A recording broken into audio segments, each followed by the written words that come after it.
हाँ।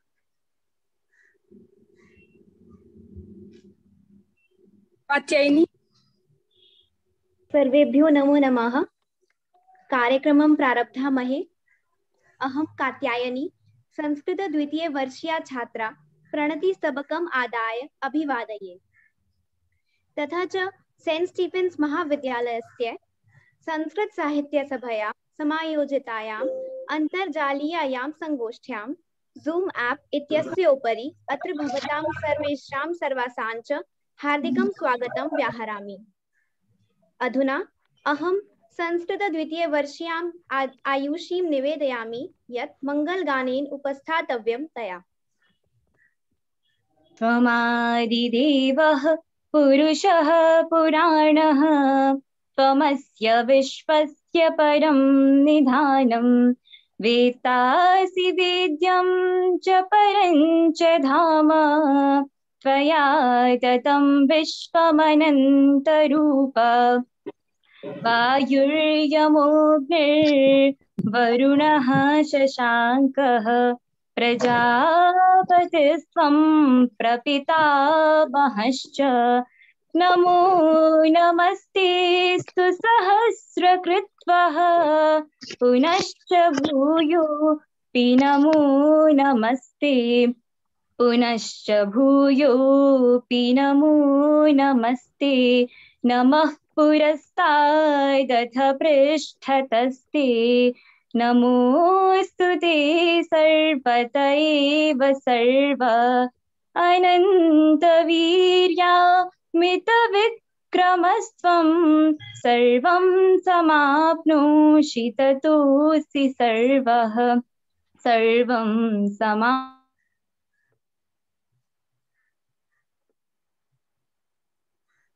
धन्यवाद।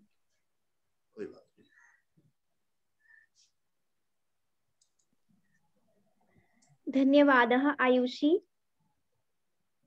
अयि ज्ञानपिपासवः आनन्दमानन्दम् अनुभवामः अद्य यत् संस्कृतसाहित्यसभया भारतीयज्ञानपरम्परा इत्यस्य विषयस्य उपरि अन्तर्जालीयं व्याख्यानं समायोज्यते।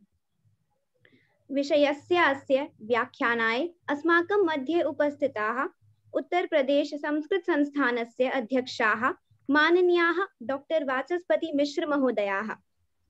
अत्र भवन्तः महाभागाः गुरुकुल प्रभात आश्रमे अधीतविद्याः। तदनन्तरम् एते गुरुकुल कांगड़ी हरिद्वारतः स्नातकोत्तरे लब्ध स्वर्णपदकाः। दिल्ली विश्वविद्यालयात् विद्यावाचस्पतिः PhD इत्युपाधिं समलङ्कृतवद्भिः भवद्भिः ऋग्वेदस्य षष्ठ मण्डलस्य भाषाशास्त्र्याध्ययने प्राचीनव्याकरणे च शोधसन्धानं विहितम्। साम्प्रतं भवन्तः उत्तरप्रदेशस्य मेरठनगरे मेरठ महाविद्यालयस्य संस्कृतविभागे विगतेभ्यः 26 वर्षेभ्यः सह प्राध्यापकाः एसोसिएट प्रोफेसर इति सन्ति। अपि च उत्तरप्रदेश संस्कृत संस्थाने अध्यक्षपदं समलङ्कुर्वन्ति। वयम् अत्र भवतां महाभागानां संगोष्ठ्यामस्यां हार्दं स्वागतं व्याहरामः। तथा च परिषदि अस्यां समुपस्थिताः अस्माकं विभागाध्यक्षाः डॉक्टर आशुतोष दयाल माथुर महाभागाः, विभागस्य वरिष्ठ प्राचार्याः डॉक्टर चंद्रभूषण झा महाभागाः, वरिष्ठ प्राचार्याः सभायाः परामर्शदातारश्च डॉक्टर पंकज कुमार मिश्र महाभागाः, श्रीमन्तः अभय सिंह महोदयाश्च। एतेषां समस्तास्मदाचार्य मूर्धन्यानामपि सुमनसा सुस्वागतं व्याहरामः। काश्चन विशिष्ट अनिवार्यश्च सूचनाः यत् व्याख्यानकाले सर्वे सर्वाश्च स्वीयं माइक इति भाष्यन्त्रं मौन प्रविधौ आदधतु। व्याख्यानस्य अनन्तरं प्रश्नोत्तरसत्रो भविष्यति, यस्मिन् अतिथि महाभागैः भवतां सर्वेषां प्रश्नाः समाधास्यन्ते। अतएव भवतां प्रश्नाः चैट बॉक्स मध्ये आमन्त्रिताः सन्ति, साक्षादपि वा प्रष्टुं शक्नुवन्ति भवन्तः। साम्प्रतं प्रार्थयन्ते माननीयाः डॉक्टर वाचस्पति मिश्र महाभागाः यत् ते भारतीय ज्ञान परंपरा इतीमं विषयं विशदं प्रकाशयेयुः। सर, आपसे निवेदन है कि सबकी सुविधा अनुसार हिंदी में अपना व्याख्यान दें।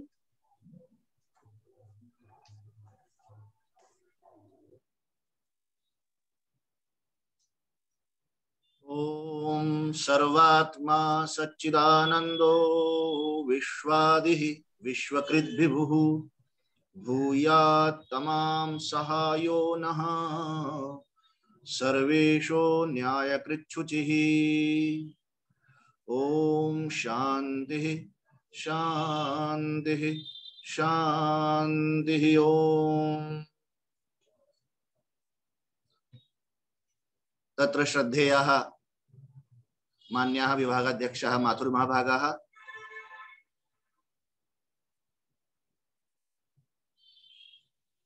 उभौ अपि मम सतीर्थ्यौ स्नेहार्द्रौ बन्धुवरौ अन्ये च अत्र उपस्थिताः सन्ति। श्रीमान रामचंद्र महोदय, अभय महोदयः, अन्ये येपि समेपि सर्वेषाम् अभिनन्दनम् उक्त्वा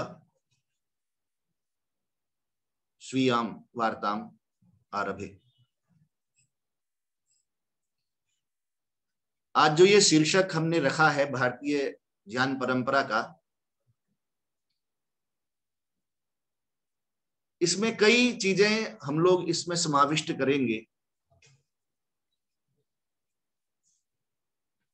नई शिक्षा नीति में जब भी कभी भारतीय ज्ञान प्रणाली की चर्चा आई है 2-3 बार, उसके बाद उन्होंने फिर उसको स्पष्ट किया ये वास्तव में भारतीय ज्ञान प्रणाली, भारतीय ज्ञान परंपरा क्या है।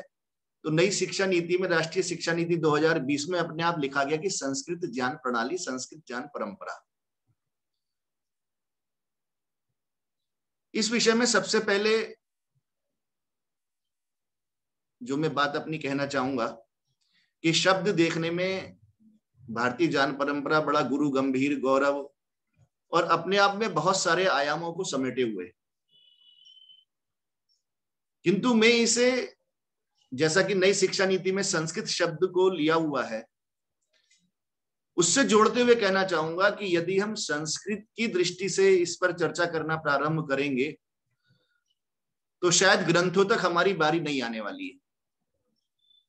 किसी बोधायन की या किसी सुश्रुत की या चरक संहिता की कोई चर्चा नहीं, चारों वेद संहिताओं की कोई चर्चा नहीं। मैं अपनी बात तो यहां से प्रारंभ करना चाहूंगा कि ज्ञान का स्रोत तो संस्कृत वर्णमाला से ही आरंभ हो जाता है। इस वर्णमाला की जो अपनी अद्भुत वैज्ञानिकता, अपनी अद्भुत जो इसकी एक श्रेणीबद्धता,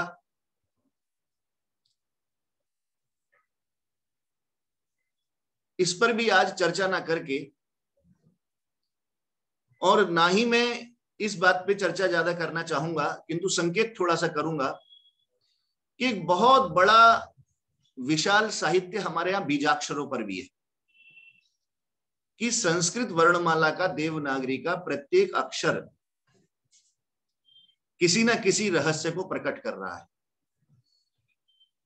चर्चा में इस पर करना चाहूंगा कि जिसे हम संस्कृत कह रहे हैं या जो हमारे भारतवर्ष में संस्कृत से अनुप्राणित पदावली प्रयुक्त होती है, वो पदावली ही अपने आप में अनंत ज्ञान विज्ञान को समेटे हुए है। और चर्चा का विषय भी इसलिए मैं यहां इसको रख रहा हूं कि कहीं ना कहीं अभी भी ऐसा लग रहा है कि भारत का जो ज्ञान पिपासु विद्यार्थी है, विद्यालय में पढ़ रहा है, उन तथ्यों से अपरिचित है। तो आज मेरे को यह सुअवसर दिया, इसके लिए मैं स्नेहार्द्र पंकज मिश्रा जी को धन्यवाद देना चाहूंगा कि आज हम यहाँ कुछ छटे हुए विद्यार्थियों के बीच में जो कि संपूर्ण देश से चुन करके यहाँ पर आते हैं एक ख्यातनामा महाविद्यालय में, उनके सामने अपनी बात मैं रख रहा हूं, तो निश्चित ही वो बात एक अनंत सहस्र गुण अधिभार को लेकर के प्रकट होगी। छोटी छोटी शब्द हैं, जैसे शरीर विज्ञान की कई बार चर्चा होती है, लोग बड़े बड़े नाम लेते हैं, सुश्रुत की बात करते हैं, चरक की बात करते हैं। मैं कहता हूं सुश्रुत चरक तो निश्चित ही पढ़ाए जाने चाहिए, किंतु कई बार जो हमारे शब्द हैं वो शब्द ही, जैसे हमारे शरीर में एक अंग धड़कता रहता है, और अभी तो मैं आपसे भी चर्चा करना चाह रहा था, आप लोग चाहें तो माइक खोल करके मेरी बातों का उत्तर भी दे सकते हैं, क्योंकि आनंद तभी आता है कि जब पता लगता रहे कि सामने वाला भी सुन रहा है, कहीं ना कहीं उत्तर प्रत्युत्तर हो रहा है। तो हमारे शरीर में एक अंग धड़कता रहता है, कुछ संयोगवश बोलचाल की भाषा में हम उसको हार्ट बोल देते हैं, दिल बोल देते हैं, किंतु जो वास्तव में इसके लिए शब्द हमारे यहाँ निर्धारित है, हृदय, वो अपने आप में बताता है कि मैं क्या करता हूं। और ये चर्चा मैं इसलिए कर रहा हूं कि आधुनिक विज्ञान में जब भी इस विषय की चर्चा करनी होती है तो बड़े सम्मान के साथ विलियम हार्वे साहब का नाम लिया जाता है। ये विलियम हार्वे साहब 16वीं शताब्दी में हुए थे, और इनका निश्चित ही जो मेहनत है, इनका जो अनुसंधान है वो प्रणम्य है। तो शरीर की व्याख्या के विषय में इनको आज भी प्रामाणिक माना जाता है, और इन्होंने उस समय चूंकि जैसी परंपरा थी तो शरीर विच्छेद शल्य क्रिया नहीं होती थी, पोस्टमार्टम नहीं हो पाते थे, तो ये कब्रिस्तान में जाकर के शवों का विच्छेदन करके पता लगाते थे कि किस प्रकार शरीर में अंगों की अवस्थिति है। और जैसे मैंने पढ़ा है, कहां तक सत्य है कि ये किंवदंती है कि इनके पिताजी का जब देहावसान हो गया तो इन्होंने अपने पिताजी की शव यात्रा घास फूस की बना करके निकाल दी, वहां दफनाई है, और जो उनका वास्तविक शरीर अपने घर पर रखा और उसको भी उन्होंने चीर फाड़ करके देखा कि किस प्रकार शरीर में अंगों की अवस्थिति है। और फिर उन्होंने पता लगाया कि ये जो शरीर का अंग हृदय है, ये किस प्रकार, क्या इसका अंग संचरण का विधान है। मैं कहना चाहता हूं उनका परिश्रम निश्चित ही प्रणम्य है, और उनकी जिज्ञासा, उनकी कार्य के प्रति श्रद्धा निश्चित ही हमारे लिए अनुकरणीय है। किंतु काश यदि उन्हें ये पता होता कि ये शब्द, तो ये जो हृदय शब्द है अपनी व्याख्या अपने आप कर रहा है कि मैं करता क्या हूं, और इतने सरल शब्दों में बताता है। आप देखो, इसमें संस्कृत के विद्यार्थी सारे बैठे हैं, इसके अंदर 3 धातुएं 3 ही अर्थों को प्रकट कर देती है। ह्री अपने आप को प्रकट कर रहा है कि मैं क्या करता हूं, और मैं तो कई बार यदि बहुत ही संस्कृत से अपरिचित लोग भी बैठे होते हैं, उनके साथ भी चर्चा करता हुआ कहता हूं कि जैसे हम रामायण देखते हैं तो रामायण में सीता हरण का दृश्य जब याद आता है तो ह्री तो अपने आप उपयोग में आने लगा।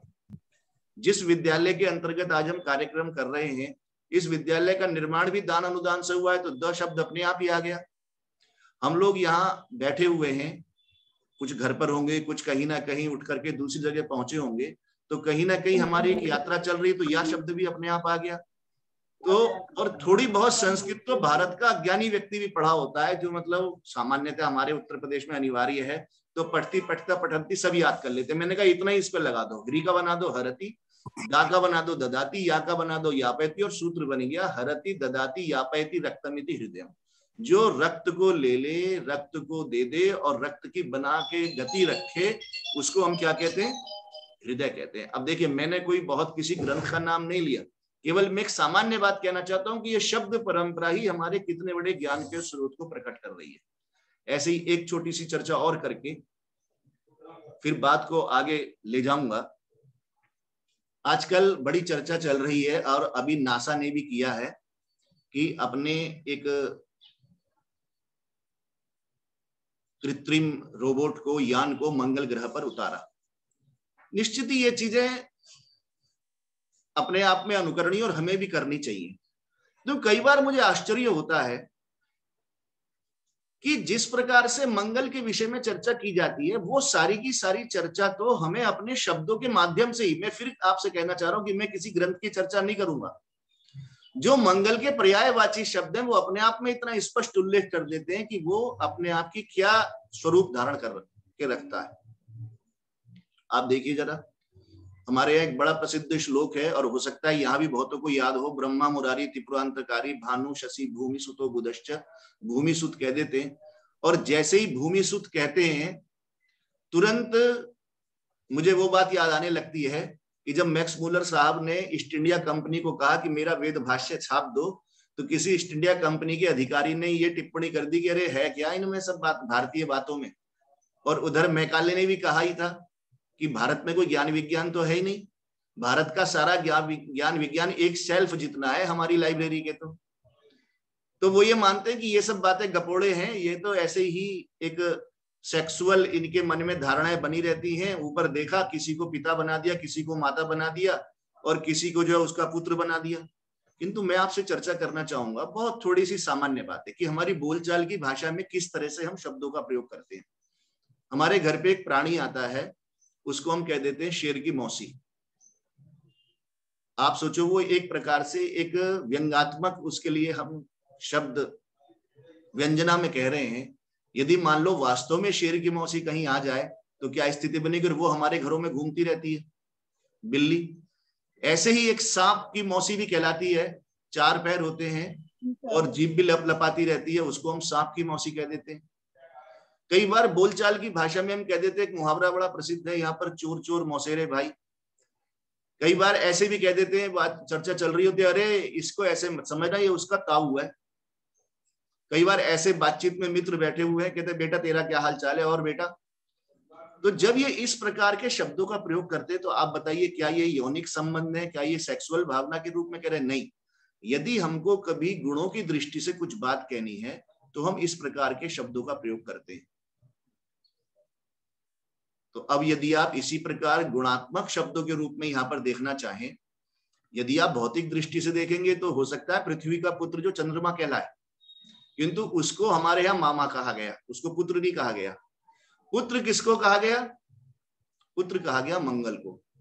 और बात क्या कहना चाहता है, जिसने भी इन शब्दों का प्रचलन किया, जिन्होंने भी इन सब चीजों को, हमारे यहाँ तो कहते हैं साक्षात्कृत धर्मा, जिन्हें सभी चीजों का संज्ञान था, उन लोगों ने इस प्रकार बताया तो उन्हें अनुमान था कि भाई वहां पर जल मिलेगा तो, किंतु पृथ्वी जैसा नहीं मिलेगा। कैसा मिलेगा? थोड़ा मिलेगा। अब जब थोड़ा मिलेगा तो उसको शब्दों में कहने का प्रकार क्या है कि भाई ये पृथ्वी का बेटा है। अब जब जल मिलेगा तो ऑक्सीजन भी मिल सकती है, भाप भी मिल सकती है, किंतु पूरी नहीं मिलेगी। कितनी मिलेगी? थोड़ी मिलेगी। तो ये पृथ्वी का बेटा है। इस प्रकार हमारे यहाँ अनेक शब्दों का, आप देखो बुध और चंद्रमा के बारे में, शनि और सूर्य के बारे में, अनेक प्रकार की इसी प्रकार पिता पुत्रों का आख्यान दिया हुआ है। जैसे जैसे अब चूंकि अब हमारा भारतवर्ष का भी धीरे धीरे सामर्थ्य बढ़ रहा है, हम जब जा पाएंगे वहां पर तो देखेंगे कि कहीं ना कहीं ये शब्द जो हैं, जो आप आज देख पा रहे हैं, उनको कहीं ना कहीं संकेतात्मक रूप से कह रहे हैं। एक बहुत छोटी सी बात मैं कहना चाहता हूं, आजकल बच्चे तो शनिचर बोलना भूल गए, सैटर्न सैटर्न या जुपिटर, इस तरह के शब्दों का हम प्रयोग करते हैं।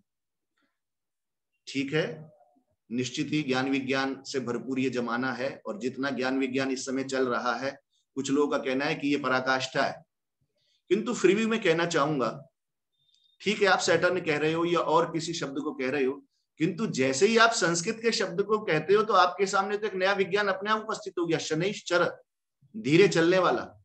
ठीक है आप जुपिटर कहना चाहते हो, कह सकते हो, आपकी इच्छा है, किंतु जैसे ही यदि आप संस्कृत के शब्द बृहस्पति को या गुरु को कहते हो तो आपके सामने अपने आप स्पष्ट हो जाता है कि इस सौर मंडल में यदि सबसे बड़ा कोई है तो वो कौन है? पृथ्वी है। सबसे धीरे चलने वाला कौन है? शनिश्चर है, शनि है। सबसे ज्यादा चमकने वाला कौन है? शुक्र है। मैं फिर आपसे कह रहा हूं कि मैं किसी भी ग्रंथ की चर्चा आज करने नहीं आया, मैं किसी भी वाक्य की भी बात नहीं करूं, मैं केवल वो कहूंगा कि जो संस्कृत की अपनी पदावली है वो अपने आप में कितना अद्भुत ज्ञान विज्ञान समेटे हुए। और तो और एक सभ्यता का समय ऐसा भी रहा है कि किसी व्यक्ति ने कह दिया कि पृथ्वी गोल है, तो ये आदेश निकल गया था कि इनको पेड़ के साथ बांधो और आग लगा दो। आप लोग इतिहास के विद्यार्थी हैं, आपको मैं स्मरण कराना चाहूंगा गैलीलियो के विषय में, जब सबसे पहले इस समय की दृष्टि से उन्होंने कहा कि पृथ्वी गोल है, तो तुरंत एकदम से भूचाल आ गया, अरे पृथ्वी को गोल कैसे बता रहे हैं। किंतु आप एक बात तो बताओ, हमारे यहाँ जहां इन सब बातों की चर्चा की जाती है, जहां पृथ्वी के बारे में, सूरज के बारे में ये सब विषय बच्चे को पढ़ाए जाते हैं, जिसे आप ज्योग्राफी कहते हैं, उस विषय का नाम क्या है? और वो विषय का नाम आज से नहीं है, वो तो जब भी मान लीजिए हमारे पूर्वज उस विषय को पढ़ रहे थे 5000 साल पहले या 10,000 साल पहले, या जितने साल आपकी गणना पहुंच पाती हो, तो उस ज्योग्राफी को क्या कहते थे हम लोग? तुरंत कह देते थे भूगोल। देखिए सबसे पहला ही हमने बता दिया कि पृथ्वी गोल है। अभी बच्चा कक्षा में प्रविष्ट नहीं हुआ, विषय पढ़ना प्रारंभ नहीं किया, हमने उसे कह दिया भूगोल। और केवल भू ही गोल नहीं है, उसको बताया कि बेटा इसके आगे जो आप पढ़ोगे, भूगोल के आगे जो आपका अध्ययन चलेगा वो चलेगा खगोल, सारा आकाश मंडल भी गोल है। और इसके आगे जब आप यात्रा करोगे और अध्ययन करोगे तो आपको पता लगेगा ब्रह्मांड की सारा यूनिवर्स भी जो है वो भी अंडाकार है। अब आप देखो शब्दों में ही सारी बात आपको स्पष्ट कर दी। चर्चा में यही करना चाह रहा था कि हम लोगों को दोबारा से निश्चित रूप से अपनी ज्ञान परंपरा की तरफ मुड़ना चाहिए।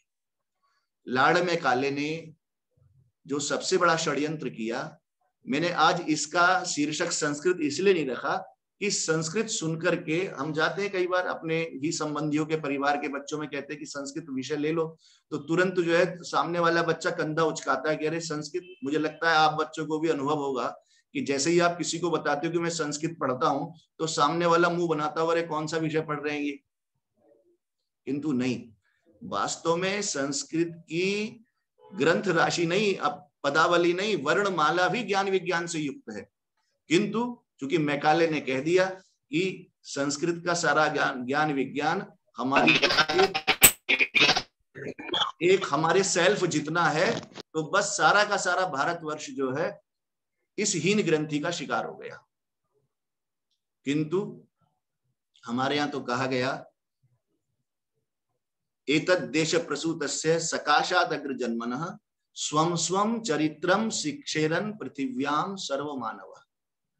केवल ऐसा नहीं है कि ये ज्ञान विज्ञान हमने अपने पास ही रखा, हमारे पूर्वजों ने जो मेहनती थे, जो परिश्रमी थे, जो कर्मठ थे, उन्होंने सारे विश्व में इस ज्ञान विज्ञान को पहुंचाने का प्रयास भी किया। कई बार मुझे बड़ा आश्चर्य सा लगता है। देखिए मेरा गुरुकुल में अध्ययन हुआ है और विशेष करके मैं संस्कृत का ही मैंने अध्ययन किया, किंतु जब कभी मैं कहीं सड़कों पर या कहीं कुछ अंग्रेजी के शब्द लिखे हुए देखता था तो मुझे लगता था कि ये संस्कृत ही बिगाड़ करके क्यों लिख देते हैं, सीधा संस्कृत में क्यों नहीं लिख देते।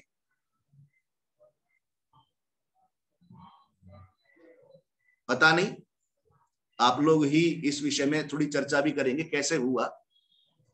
आजकल एक अच्छा लगता है परिवारों में, घरों में, कि छोटे छोटे बच्चों को भी हम अभ्यास कराते हैं कि भाई प्रारंभ से ही उसका मुंह खुले तो अंग्रेजी के शब्द बोलना प्रारंभ करे।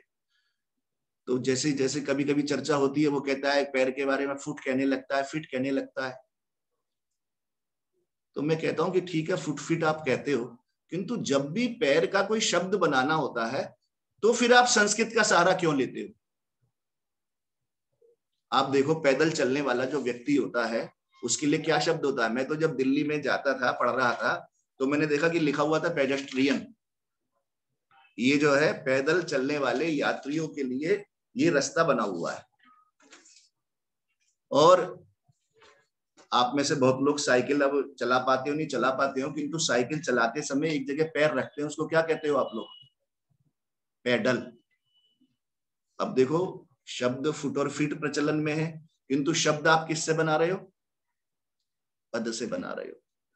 और तो और एक आश्चर्य की बात है पंकज जी कि पद शब्द का पैर अर्थ भी होता है और पद शब्द का हमारे यहाँ एक दायित्व बोध का शब्द भी होता है।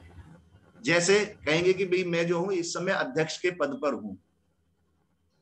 आपको आश्चर्य होगा, ये जो पेडेस्टल शब्द है, ये जो शब्द है ये उसी कुर्सी के लिए है कि पेडेस्टल माने कुर्सी भी होती है, मतलब ये उस पद पर है, उस दायित्व पर है। आप देखो वही पद, जो पद हमारे यहाँ दायित्व बोध करा रहा है, वो पद यहाँ पेडेस्टल में दायित्व बोध के लिए भी प्रयोग हो रहा है। मतलब दोनों तरह से प्रयोग हो रहा है। एक तरफ पैर के लिए पद शब्द का प्रयोग हो रहा है और दूसरी तरफ किसी कुर्सी के लिए, बैठने के लिए, पद के लिए, स्थान के लिए भी पद शब्द का प्रयोग हो रहा है। मैं तो कहता हूं शब्द तो पद ही है। अब क्या होता है, जैसे पता नहीं हमारे यहाँ पर शायद पढ़ रहे हैं बच्चे, आपके विद्यालय में भी पढ़ रहे होंगे, बागपत के बच्चे भी पढ़ते हो तो वो ए को ए बोला करते हैं, ऐसे अनार है, तो है एक वहां का थोड़ा सा स्थानीय अपभ्रंश हो जाता है।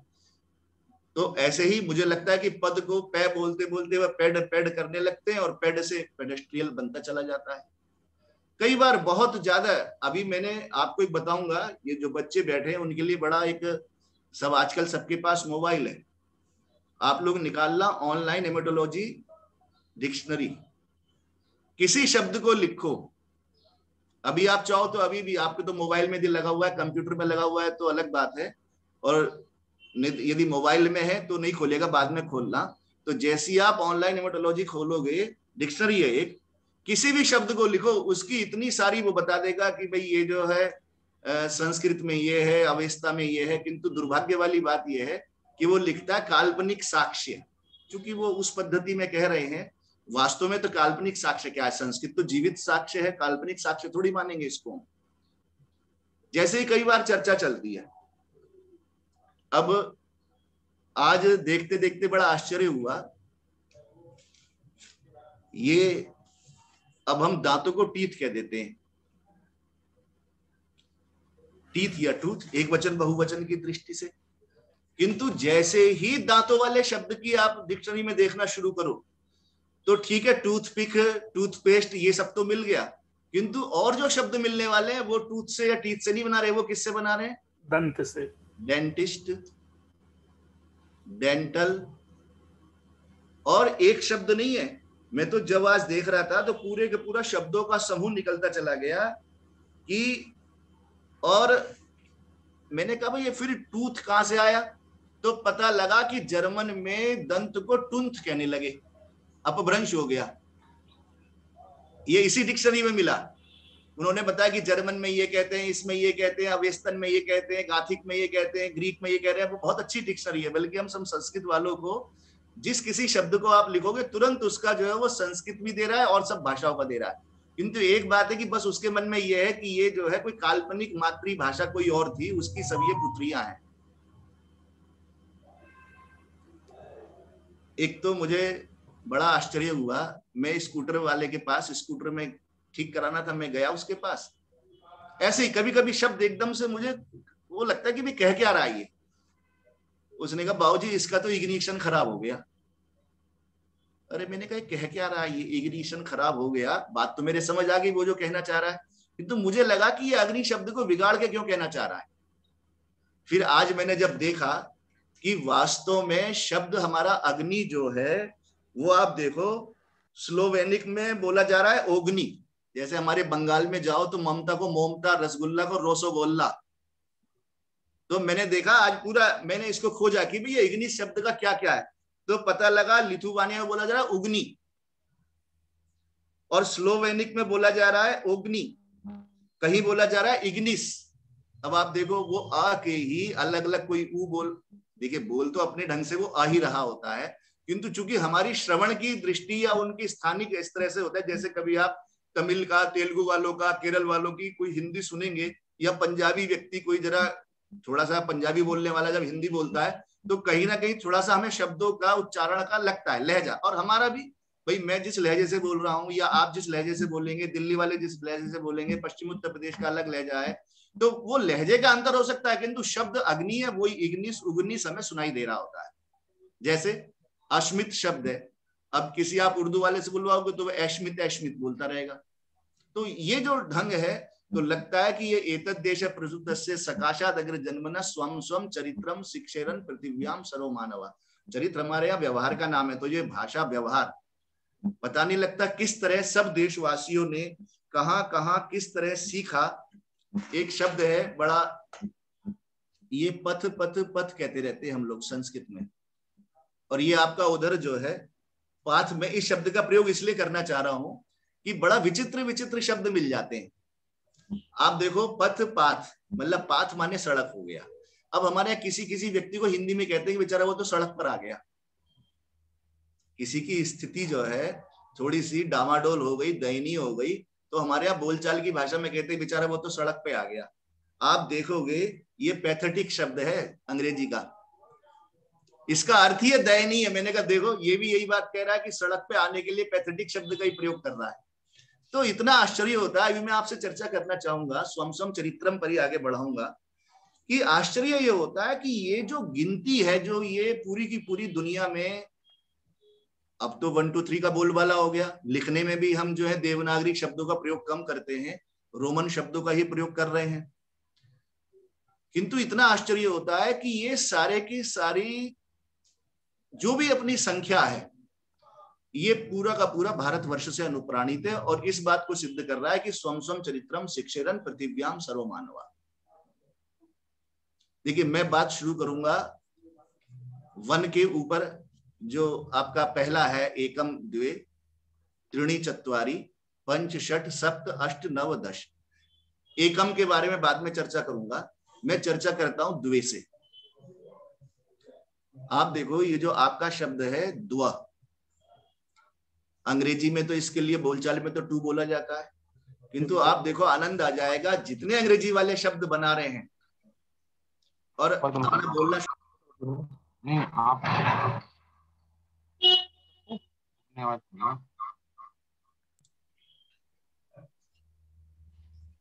मुझे म्यूट क्यों कर दिया भैया? ठीक है, अब आ रही आवाज? आ रही है। ये जो डाउट शब्द है, डाउट, ये भी दुआ का बना हुआ शब्द है। जो आपका दो लोग गाना गाते हैं तो आप क्या कहते हैं? डुएट। दो लोग होते हैं, आप क्या कहते हैं? ड्वेल। और तो और 12 के लिए भी आप क्या कहते हो? डोजेन, दर्जन। जहां भी कहीं आप दो शब्द को बोल रहे हो, डुप्लीकेट, डुप्लेक्स, क्या दिखाई दे रहा है आपको? जो मूल शब्द है संस्कृत का द्वा, और ये केवल भारतवर्ष में नहीं है, जहां जहां कहीं। मैं तो ये देख रहा था कि बड़ा आश्चर्य होता है, कोई कोई शब्द तो इतना व्यापक है कि दुनिया की हर भाषा में मिलता है। जैसे एक शब्द मैं आपको बता रहा हूं, हमारे यहाँ पति पत्नी के लिए एक बड़ा प्रचलित शब्द है दंपति। और देखो, संस्कृत वाले सारे विद्यार्थी बैठे हैं, सर माथुर साहब भी बैठे हुए हैं, चंद्रभूषण जी भी बैठे हुए हैं। आश्चर्य की बात यह है कि ये दम शब्द जो है वेदों में तो पूरा प्रयोग हो रहा है। आपके अग्निसूक्त पढ़ते होंगे तो राजंत मध्वराणाम गोपामृतस्य दीदिवीम वर्धमानम स्वे दमे, वर्धमानम स्वे दमे, दमे का अर्थ यही करते हैं मेरे घर पर। किंतु बोलचाल की भाषा में मुझे नहीं लगता कि हम लोग बोलते हैं दमम गच्छामि, दमम आगच्छतु, ऐसा शायद प्रयोग में इस तरह से नहीं है कि दम माने घर होता हो। किंतु जब मैं ये देखने लगा कि भी ये दम शब्द का प्रयोग कैसे हो रहा है, तो आश्चर्य होता है कि केवल अंग्रेजी में ही नहीं है, विश्व की जितनी भाषाएं हैं सब भाषाओं में दम शब्द का प्रयोग घर के लिए ही होता है। और देखिए, केवल वेद में उपलब्ध हुआ और उसके बाद दुनिया की सब भाषाओं में उपलब्ध हुआ। अब आप एक बात सुनो, आप लोग अपने मुंह से बोलना प्रारंभ करोगे। एक हमारा हवाई अड्डा होता है इंटरनेशनल, और दूसरा डोमेस्टिक। देखिए, आपका दम शब्द आपका तुरंत आ गया आपके मुंह पर। हम लोगों के लिए जब प्राइमरी में, या एक बार तो ऐसा हो गया कि जो है गृह निवास प्रमाण पत्र बनवाना बड़ा जरूरी हो गया। जो लोग प्राइमरी में नौकरी करना चाहते थे और ये हुआ कि भाई गृह राज्य के होने चाहिए, तो क्या बोलने लगे? Domicile, domicile. हम सब लोग कंप्यूटर पर बैठे हुए हैं, और कंप्यूटर पर जो ये अपना .com होता है या जो अपनी वेबसाइट होती है, इसके लिए क्या बोलते हैं हम लोग? किसका? डोमेन। डोमेन बोलते ही बोलते हैं। और आप जरा इस वाली वेबसाइट को, जो मैंने बताया एटोमोलॉजी वाली वेबसाइट, उसको देखना, डिक्शनरी को। मतलब ऐसा भी कर रखा है कि ये जो, जैसे हमारे यहाँ मंदिर शब्द है तो घर के लिए, किंतु मंदिर शब्द घर के लिए ना हो करके, जैसे ही हम बोलचाल में कहते हैं मंदिर जा रहा हूं, तो वो घर नहीं जा रहा होता हूं, कहां जा रहा होता हूं? देव मंदिर जा रहा होता हूं। तो एक संप्रदाय में डोमोस का मतलब हो गया देवता का घर। ये भी बड़ा आश्चर्य हुआ कि मतलब विशेष एक उसके अंदर, कि जैसे मंदिर हमारे यहाँ देव मंदिर हो गया, तो वैसे ही उनके यहाँ दम शब्द का प्रयोग देव घर के लिए किया गया उन्होंने। आप देखना, मैं डिक्शनरी आपको बताइए, जर्मन में देखो, किसी किसी भाषा में देखो, फ्रेंच में देखो, सब जगह दम। इतना आश्चर्य होता है कि किस प्रकार से हमारे शब्दों का सारे विश्व में प्रचलन। अब ये आश्चर्य इस रूप में है कि यहाँ के लोग वहां गए। अच्छा, कई बार ये कह रहे हैं लोग कि भी बाहर से तुम्हारे आए, जैसे कि जो एक सिद्धांत है कि बाहर से आर्य लोग आए तो वो सारे शब्द लेते हुए, तो भी कितने देशों से आए? आप जरा वहां देख लो, लिथुआनिया है, रूस है, मान ले सब देशों से यहाँ आ गए और सबने मिलके सब भाषा बना दी? नहीं, हम तो यही कह रहे हैं कि स्वम स्वम चरित्रम शिक्षेरम, यही के लोगों ने जा जा करके सब जगह अपनी भाषा का प्रचार किया। नहीं तो आप एक बात बताओ, ये जो त्रि है,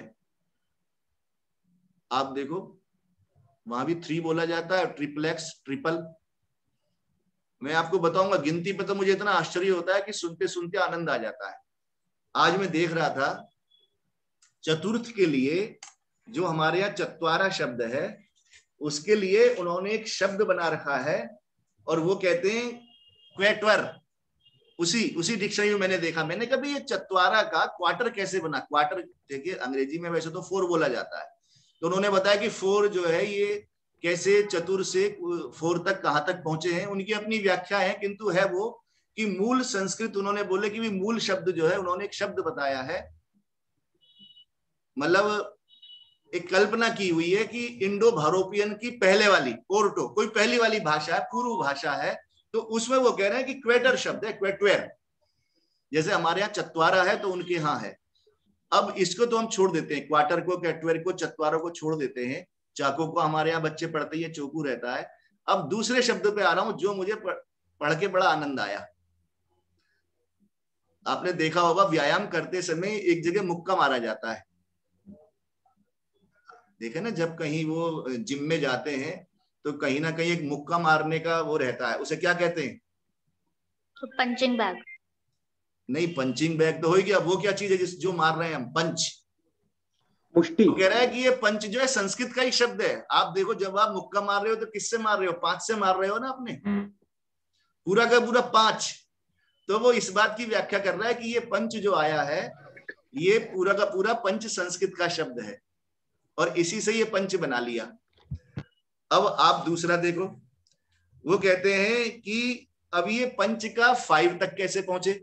तो वो कह रहे हैं कि जर्मन में पंच को फिम्त बोलने लगे, फिम्फ, और फिम्प से बोलते बोलते फिर कुछ लोग 5 पे आ गए।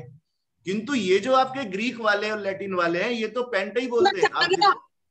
अभी तो देर लगी है तो करने में। दीप्ति जी आप देखो, ये जो रक्षा मंत्रालय है अमेरिका का, क्या कहलाता है वो? पेंटागन।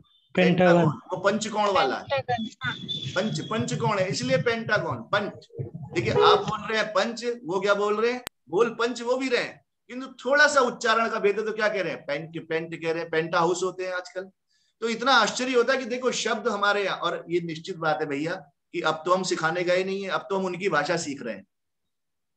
इसी तरह से अब 6 तो वो बता रहा है अपने आप कि सब भाषाओं में शश से, जैसे हमारे यहाँ मूल शब्द क्या है षष्ठ का? शश। तो हम लोग तो षष्ठ बना लेते हैं किंतु मूल शब्द शश है।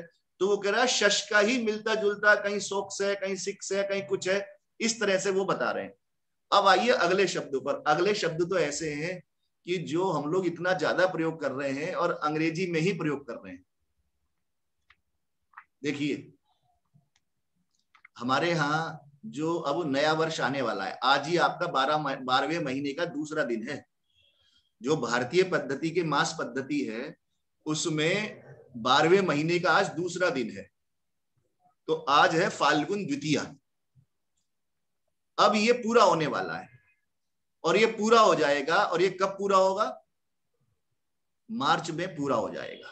मतलब अब देखिए इस समय चलते चलते मार्च में पूरा हो जाएगा, थोड़ा आगे पीछे हो जाता है। तो ये मान के चलिए कि हमारे यहाँ जब नया वर्ष प्रारंभ होगा तो कौन सा महीना होगा? अंग्रेजी वाला मार्च। और मार्च का मतलब ही क्या होता है आपका? चलना। अब आप मेरे साथ जरा प्रारंभ करो चलने को। मार्च से गिनना शुरू करो। मार्च के बाद क्या आएगा? अप्रैल, मई, जून, जुलाई, अगस्त। अब देखो उंगलियों पर आपने गिना होगा, 6 के 6 हो गए। अब जो बात मैं कहने वाला हूं कि इधर आपके 6 महीने पूरे हो गए और उधर आप जो शब्द बोलोगे, यदि शुद्ध अंग्रेजी में बोलोगे तो आपको शुद्ध संस्कृत सुनाई देगी। सितंबर बोलोगे तो वो बात नहीं आने की। आपको क्या कहना है? सितंबर। क्या सुनाई दे रहा है आपका? वो भी कह रहे हैं कि रोमन महीने का ये 7वां महीना था, इसलिए इसका नाम सितंबर हो गया। मैंने कहा भाई ये बर कहां से आया, अंबर कहां से आ गया? तो हम तो ये व्याख्या करते हैं। देखिए कुछ चीजों में अभी भी वहां भ्रम की स्थिति है। मैं अभी चर्चा करूंगा, बड़ी सुंदर एक इसके बाद बताने वाला हूं बात में, कि उन्होंने कहा कोई प्रत्यय लगा दिया। किंतु मुझे जो अपना मेरा विचार है कि हमारे यहाँ अंबर आकाश के लिए कहा जाता है, और 12 आकाश हम मानते हैं। जो सूर्य नमस्कार आप लोग करते होंगे तो 12 सूर्य के आप प्रणाम के शब्द बोलते हैं। 12 आदित्य हमारे यहाँ वेदों में भी कहे गए हैं, द्वादश आदित्य। जब 33 कोटि देवताओं की गणना करते हैं तो 33 कोटि में 12 कौन है? आदित्य हैं। अब भाई 12 आदित्य 12 महीने हैं, और 12 महीनों के अपने 12 आकाश हैं, 12 उनका मौसम है, 12 उनकी परिस्थितियां हैं। तो हम लोग कहते हैं भाई ये 7वें आकाश का एक वातावरण आ गया तो सितंबर। अब 8वें का आने वाला है तो आप क्या बोलोगे? अब संस्कृत में आपको अंग्रेजी में बोलना है। अक्टूबर बोलोगे तो उतना समझ नहीं आएगा, जैसे आप क्या बोलोगे? अक्टूबर। अब आप देखो यहाँ वेद पाठ करने वाले कुछ लोग कभी सुने होंगे वेद पाठ, तो पुरुष को पुरुष बोल देते हैं, या हमारे यहाँ वर्षा को पंजाबी में बरखा बोल देते हैं। तो अष्ट को अक्त कहने में कोई परेशानी नहीं है। आगे बोलो, अब आप अंग्रेजी बोलोगे तो सुनाई देगी हिंदी, नवम। और इसके बाद आप क्या बोलते हो? दशम। अच्छा, दशम पर एक बात और कहना चाहता हूं। वैसे तो दशम के लिए वो लिखते हैं डेका, डेका भी लिखा जाता है DECA, किंतु दिसंबर में वो दश कह रहे हैं। इतना आश्चर्य एक बात ये मैं कहना चाहता हूं कि यदि अंग्रेजी में ये निर्णय हो जाए कि सी को कहाँ क कहा जाएगा, कहाँ सी को स कहा जाएगा, तो बहुत सारे शब्द तो संस्कृत के स्पष्ट दिखने लगे। जैसे सेंटर है, अब सी को आप यहाँ क बोल दो तो क्या सुनाई देगा आपको? केंद्र से मिलता जुलता आप पहुंच गए। और यदि किंग में जो क का उच्चारण, क्योंकि वहां ऐसा ही है क का, आपने देखो भाषा विज्ञान, अब आप लोग यदि एमए के विद्यार्थी होंगे यहाँ पर तो, और बीए वाले होंगे तो एमए में पढ़ेंगे, वो कैंटूम और शतम वर्ग पढ़ने वाले हो, कि वो स और का गड़बड़ झाला है ही पूरी दुनिया में भाषा विज्ञान में। यदि स को क कर दो, क को स कर दो, तो बहुत सारे शब्द संस्कृत के अपने आप बनने लगते। जैसे अब ये किंग है, हमारे यहाँ राजा के लिए क्या कहा जाता है? आप देखोगे ये जो लगाना शुरू किया सिंह, हमारे यहाँ ये राजा वाला भाव था कि भाई ये राजा है जंगल का। अब वो सिंह और किंग, मतलब इतना आश्चर्यजनक शब्द है। अब एक चीज और आपको बताना चाहूं, जो आज मैं देख रहा था कि भाई ये जिसमें सारी गिनतियां बताई जाती हैं, जनवरी फरवरी, आप किस में देख रहे हो? कैलेंडर में देखते हो ना। अब ये कैलेंडर में कैलेंडर शब्द कैसे बना? तो आज जब मैं देख रहा था तो मुझे कई बात इतनी आश्चर्यजनक लगी, और वो व्याख्या नहीं कर पा रहा, मतलब डिक्शनरी वाला जो है व्याख्या नहीं कर पा रहा, किंतु यदि आप सुनोगे तो आप व्याख्या कर लोगे। देखो वो क्या कहता है, देखो हमारे यहाँ शब्द होता है चलन कलन, एक गणित की विद्या है। यहाँ पर ज्योतिष के विद्यार्थी बैठे हो तो एक विद्या चलन कलन। कलन समझते हैं आप? कलन माने क्या होता है? कलन माने होता है गणना। जो पृथ्वी की चाल है उसकी जब गणना की जाती है तो वो ज्योतिष की विद्या चलन कलन नाम से है। तो कलन माने गणना होती है। आकलन आप सुनते भी हो, आकलन होता है। तो अब इस कलन शब्द का ही एक हमारे यहाँ शब्द बना हुआ है कला। देखो हमारे यहाँ जो परंपरा है पंचांग देखने की, वो कैसे है? आज मैंने आपको बताया द्वितीया है, और अब होली आने वाली है, तो होली किस दिन हो जाएगी? पूर्णिमा। और जब पूरा का पूरा चांद जो है समाप्त हो जाएगा तो हम क्या कह देंगे? अमा। हम लोग बनाते हैं रामचंद्र जी का जन्म दिवस रामनवमी, कृष्ण जी का मनाते हैं जन्माष्टमी। तो ये अष्टमी, नवमी, पूर्णिमा, अमावस्या, ये सब क्या है? ये चंद्रमा की कला है। और ये कला शब्द बना वहीं से, कलन से, कलन कलन करने से, गिनती करने से। अब आप एक बात बताओ, संस्कृत वाले सारे विद्यार्थी बैठे, ये तो प्रारंभिक पाठ में पढ़ा देते पीतम अंबरम यस्य स पीतांबर। तो कलानाम अंतरो यत्र, वो क्या कहलाएगा भाई? कला का अंतर जहां पर है वो क्या कहलाएगा? जहां बताया जा रहा है कि आज पहली कला है, इतने से इतने तक दूसरी कला है, यहां से यहां तक तीसरी कला है। कला का अंतर जब स्पष्ट करते हो तभी तो क्या हो जाता है, कभी कभी कोई तिथि 2 हो जाती है, कोई कोई तिथि घट जाती है। क्यों? कि हमने निश्चित कर रखा है कि सूर्योदय पर जो चंद्रमा की कला दिखाई देगी उसको हम कला मानेंगे। तो कभी कभी क्या होता है कि एक सूर्य उदय से दूसरे सूर्य उदय तक एक ही तिथि दिखाई देती रहती है, एक ही चंद्रमा की कला दिखाई देती रहती है। तो कह देते हैं भैया एक तिथि ही इतनी 2 दिन आ गई। और कभी कभी जो है एक दिन में 2, मतलब एक सूर्योदय में 2 चंद्रमा की कलाएं दिख गई तो बोले एक दिन में 2 तिथि हो गई। तो ऐसे हमारे यहाँ त्योहारों पे गड़बड़ी होती है, वास्तव में वो गणना की बात है। अब जब कला का अंतर से क्या बना? कलांतर बना। पंकज जी एक बात कहना चाह रहा हूं, आज जब मैं इसे देख रहा था तो एक शब्द है कैलेंडेरियम। कैलेंडेरियम। और जानते हैं इसका मतलब क्या होता है लैटिन भाषा में? Account book. माने कलन शब्द वहां पर भी इसी अर्थ में जिस अर्थ में आप कह रहे हैं, माने अकाउंट बुक को वो कह रहे हैं कैलेंडेरियम। और कैलेंडर का मतलब ही पंचांग, इसलिए कि यहाँ पर आप गणना कर रहे हैं।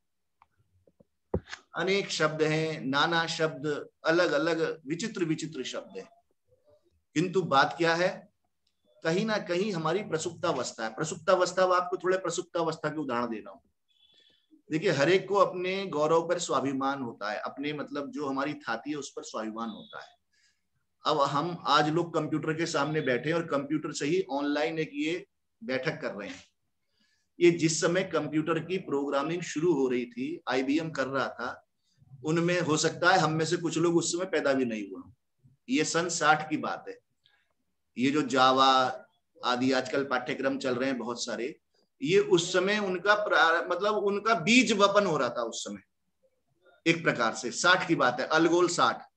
मतलब कंप्यूटर का प्रारंभ समझो आप, जो आधुनिक कंप्यूटर है उसकी शुरुआत। अब जब वो शुरुआत कर रहे हैं तो आप लोग खोलना BNF नोटेशन। मैं आपको वो बता रहा हूं, विकिपीडिया पर है ये, और अंग्रेजी में पढ़ना, हिंदी में तो बहुत छोटा दिया है, BNF नोटेशन। तो वहां पर वो ये कह रहे हैं कि जब इसका प्रोग्रामिंग बन रही थी, मतलब जावा आदि में यही चलता है, BNF चलता है, ये वर्क्स नॉर्म फॉर्म नोटेशन है, ये कुछ मतलब उनके एक प्रकार से प्रोग्रामिंग है, ये जो कंप्यूटर की प्रोग्रामिंग होती है। जब कंप्यूटर की प्रोग्रामिंग हो रही थी तो एक विद्वान कह रहे हैं, इंगरसन नाम के, आपको कहेंगे तो मैं भेज दूंगा, ये पत्र भी भेज दूंगा। वो पत्र लिख रहे हैं कि भैया तुमने अपना नाम क्यों रख लिया, सारा का सारा तो तुमने चुरा लिया उसका, पाणिनि का नाम इसका रखो, पाणिनि फॉर्म जो है, जो तुम कंप्यूटर की शुरुआत कर रहे हो। देखो ये उस समय का पत्र है, इसकी तारीख क्या लिखी हुई है, ये लगभग जो है उसी समय का है ये, और एक बड़ी प्रसिद्ध पत्रिका है ACM, उसमें छपा हुआ है, आजकल भी चलती है, वो कंप्यूटर के लिए सबसे प्रमुख पत्रिका है।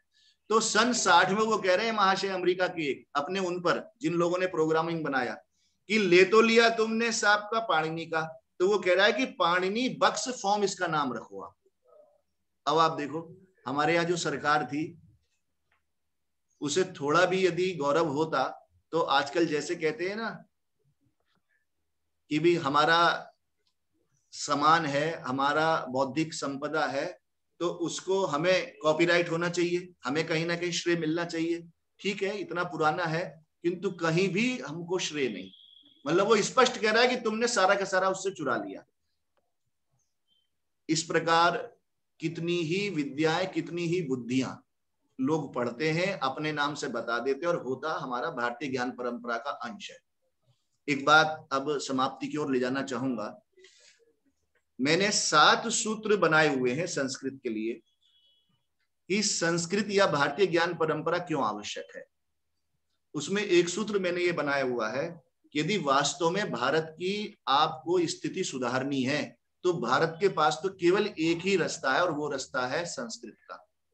उदाहरण आपको दे रहा हूं, हम लोग इतिहास में पढ़ते हैं और बताऊंगा। दूसरी बात ये भी कहूंगा कि जिन जिन ने भी संस्कृत का आश्रय लिया उन लोगों ने ही भारत का उद्धार किया। बस इन 2 बातों को बताऊंगा और फिर अपनी बात समाप्त करूंगा।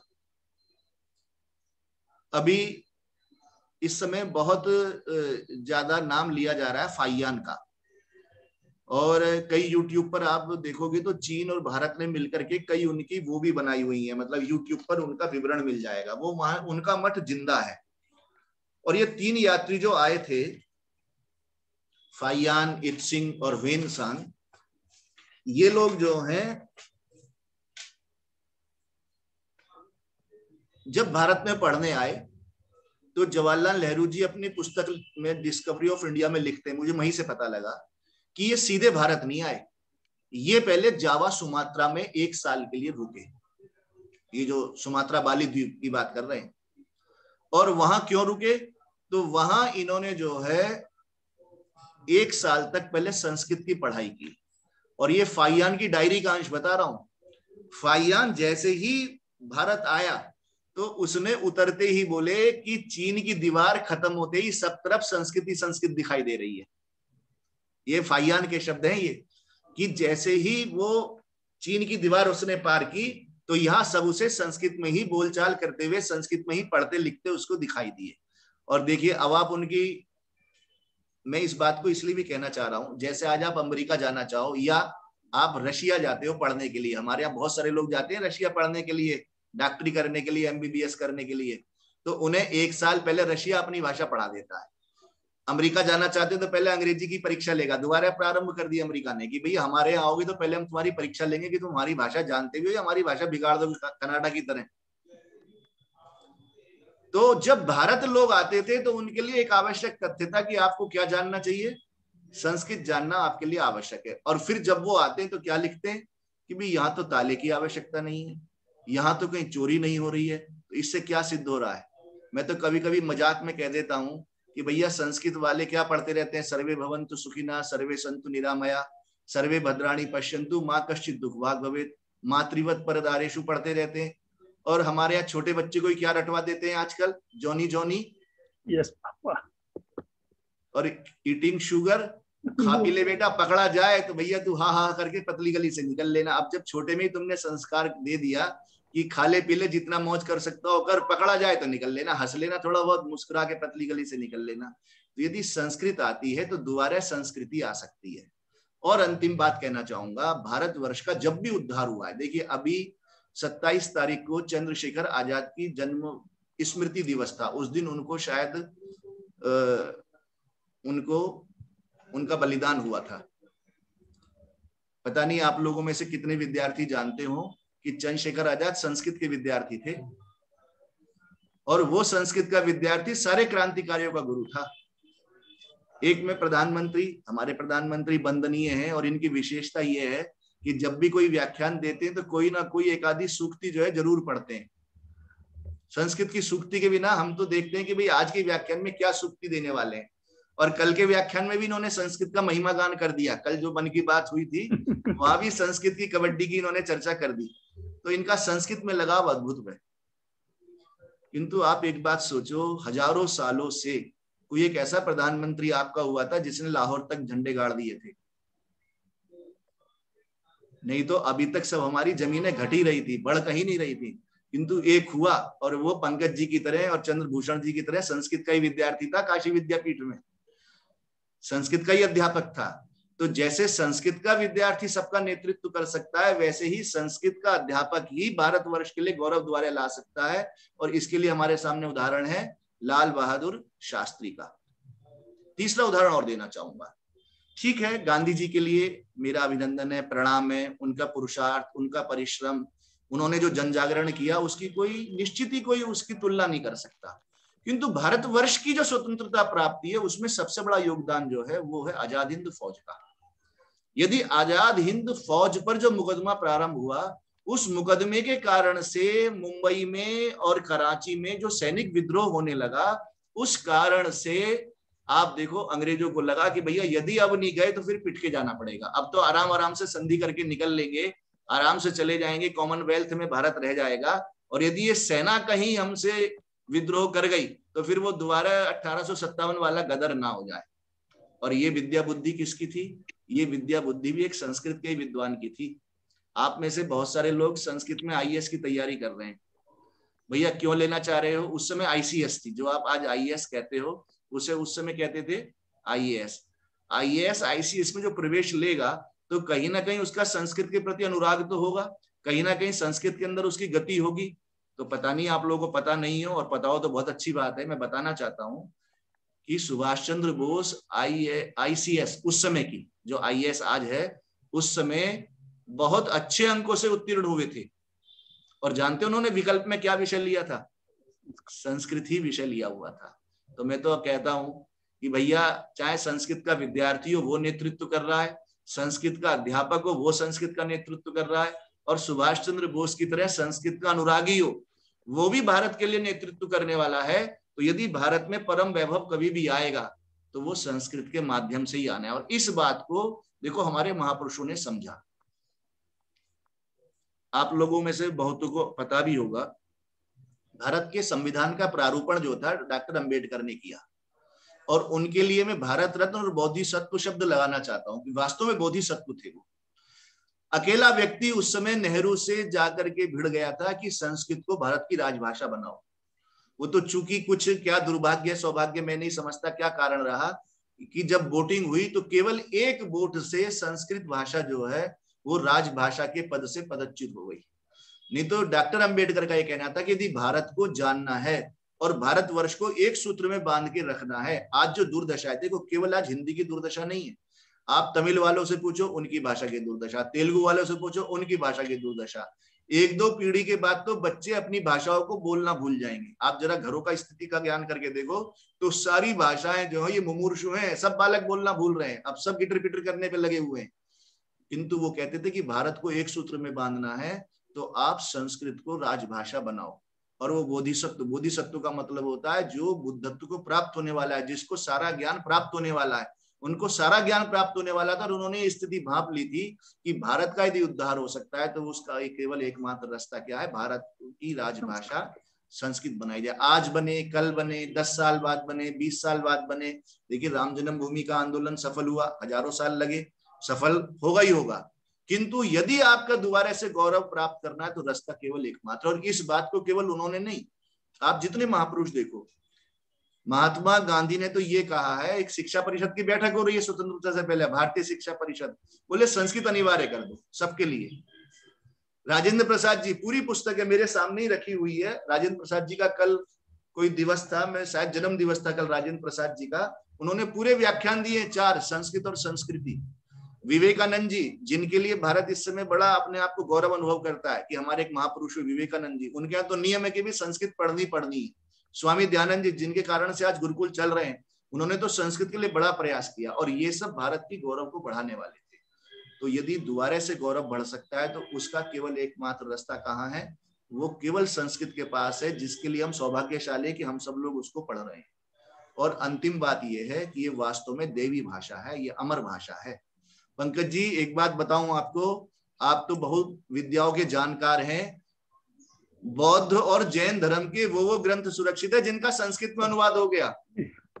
पाली प्राकृत के ग्रंथ दुर्लभ हो गए, उन्हें पढ़ने वाले नहीं है, मिल नहीं पा रहे हैं। प्राकृत के तो कुछ फिर भी मिल जाते हैं, पाली का तो बिल्कुल साहित्य नहीं मिलता। बौद्ध धर्म के वही ग्रंथ आज सुरक्षित हैं जो इस अमर भाषा में अमर हो गए। तो ये भी एक अमर भाषा का, ये कहते हैं ना वो प्रिजर्वेटिव होता है कि जो इसमें आ गया, चारवाक को कौन पहचान रहा है भैया? चारवाक के जो 2-4 सूत्र, 2-4 श्लोक जो भी होंगे, 10-20 श्लोक जो भी आज हैं, सब चारवाक को अमर कर दिया। तो जो इस भाषा में निबद्ध हो गया, आज भगवान बुद्ध को जानना हो तो दलाई लामा साहब कह रहे हैं कि हमारे पास तुम्हारी सारी थाती लिपि तो है उसकी तिब्बती, किंतु संस्कृत भाषा में सारा साहित्य उपलब्ध है हमारे पास। अभी चर्चा चल रही थी तो दलाई लामा जी कह रहे थे कि नालंदा तक्षशिला भले ही जल गए हो, किंतु हमारे विद्वान जो थे आपके यहाँ का सारा साहित्य अपने यहाँ लेके आ गए थे। और आश्चर्य नहीं होना चाहिए, ये जो सांख्यकारी का आज हम पढ़ते हैं तिब्बत से आई है, राहुल सांकृत्यायन तिब्बत से ही लेके आए थे, नहीं तो थी नहीं यहाँ पर, वो भोट भाषा में ही थी। तो भोट भाषा में लिपि भोट है, तिब्बत की लिपि है, किंतु सारी की सारी जो ग्रंथ रचना है वो संस्कृत में है। तो मैं इसलिए भी इसे देवी भाषा कहता हूं कि जो इसमें लिख गया, आप देखो कब के अश्वघोष हैं, कब के कालिदास हैं, कितने कितने साल हो गए।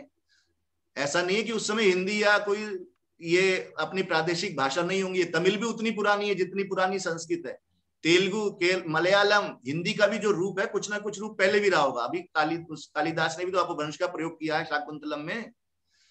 तो भाषाएं सब थी, किंतु कौन सुरक्षित है जी आज? संस्कृत के ग्रंथ सुरक्षित है। अश्वघोष की कितने हजार साल पुराने ग्रंथ है, सुरक्षित है। और उस समय के पाली के ग्रंथ, केवल भगवान का, बुद्ध का तो जो अपना ग्रंथ है वो तो सुरक्षित है, और जो ग्रंथ है सब। इसी प्रकार जैन धर्म का जो सर्वमान्य ग्रंथ है, नाम अभी मेरे दिमाग से एकदम उतर रहा है, वो संस्कृत में लिखा हुआ और दोनों मानते हैं। वहां भी कई संप्रदाय, दिगंबर, श्वेतांबर, वो उस ग्रंथ को वो सब मान रहे हैं, संस्कृत का जो पुराना ग्रंथ है। तो ये दैवी भाषा है, और जो इसको बोलता है वो देव हो जाता है। एकम तत्र वयम पश्यामः महर्षि महेश योगिना अनुसंधानम कृतम अस्ति यत् संस्कृत भाषायाम यदि भाषणम भवति चेत तद ध्यान समम भवति। ये ध्यानस्य लाभा सन्ति तेव लाभा संस्कृत भाषाया उच्चारणे लाभा सन्ति। अहम वदामि, यहाँ पर लड़कियां बैठी हैं। एक बार विश्व सुंदरी का बड़ा प्रचलन हुआ भारतवर्ष में। बहव्य विश्व सुंदरी जाता, युक्ता मुखी, प्रियंका चोपड़ा, अन्या का बहव्य जाता। तब भारतवर्षे एकम उद्योग आरब्ध एक भाई विश्व सुंदरी उद्योग।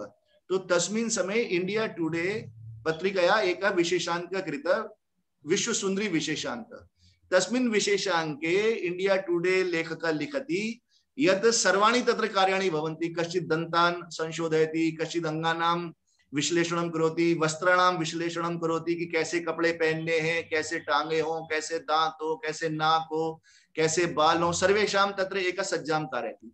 एक विभागः भवति यह विश्व सुंदरीणां कृते श्लोकानां उच्चारणं कारयति। एक बना रखा है, स्पेशल बनाया हुआ था कि भी इनसे श्लोकों का उच्चारण करवाओ। ये सिद्ध हुआ है कि यदि संस्कृतस्य श्लोकानां वयम् उच्चारणं कुर्मः, संस्कृतस्य भाषाया उच्चारणं कुर्मः चेत् काचित् एका विशिष्टा आभा ओरा यत् कथ्यते तद् अस्माकं, अतएव एषा भाषा काचित् दैवी भाषा कथ्यते।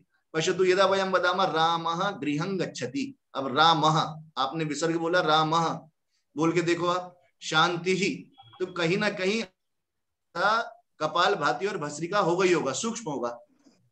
रामः गृहं गच्छति, बालकः क्या हो रहा है, पेट में खिंचाव आ रहा है। जैसे ही आप नाक से बोलते हो गृहं गच्छति, आपका जो अनुलोम विलोम का प्राणायाम है वो हो रहा है। तो संस्कृत उच्चारणम ध्यान समम वर्तते और एषा दैवी भाषा वर्तते।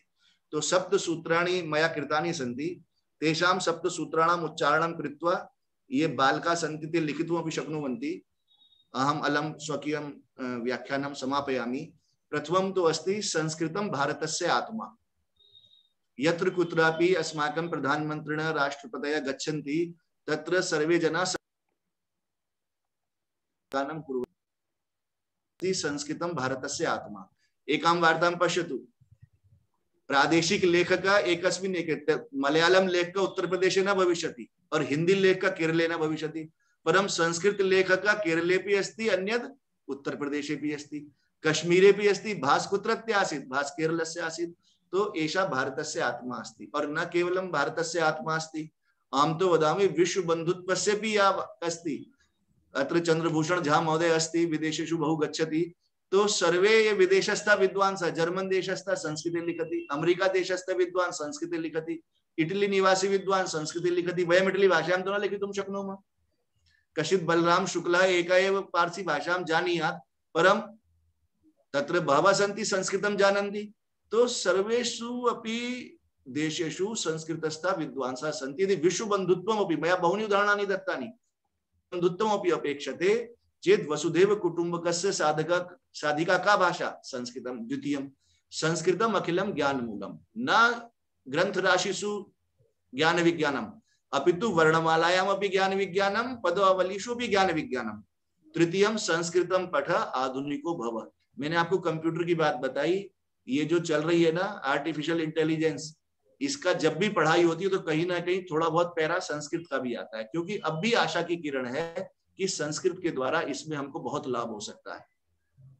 तो और आप लोग देखते होंगे आजकल प्रबंधन के नए नए तरीके निकल रहे हैं, और जो होता है ना पर्सनालिटी ग्रूमिंग, व्यक्तित्व विकास, इस सब के लिए भी संस्कृत का भगवत गीता में प्रबंधन तरह तरह का चल रहा है। तो यदि आप आधुनिकता से भी जुड़ना चाहते हैं तो संस्कृत उसके लिए बहुत जरूरी है। और फाइयान इत्सांग की मैंने बात कही थी, तो संस्कृति प्रवाहकम संस्कृतम विराजताम, ये हो गए 4 और 5 हो गए। और छठा है वैभव यदि आएगा, परम वैभवम नेतुमेतत् स्वराष्ट्रम, वैभव यदि लाना है तो संस्कृत है। और अंतिम बात मैंने आपको बताई थी कि संस्कृतम नाम दैवी वाक् अन्वाख्याता महर्षि भी, एक दैवी वाक् अस्ति। अहम पौनपुण्येन सर्वेषाम् अपि गुरूणां सर्वेषाम् अपि विद्यार्थिनां धन्यवादं ब्रवीमि यत् सर्वे ध्यानेन मां श्रुतवन्तः, मह्यं च अवसरं प्रदाय कृतार्थी कृतवन्तः इत्येतदुक्त्वा विरमामि।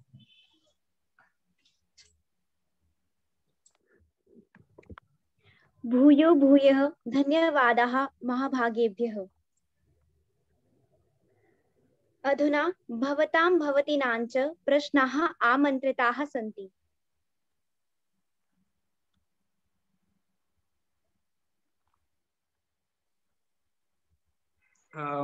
वाचस्पति मिश्रमहाभागः। अहं रामचन्द्रः वदामि महोदय। जी रामचंद्र जी प्रणाम। प्रणाम करता हूँ सर।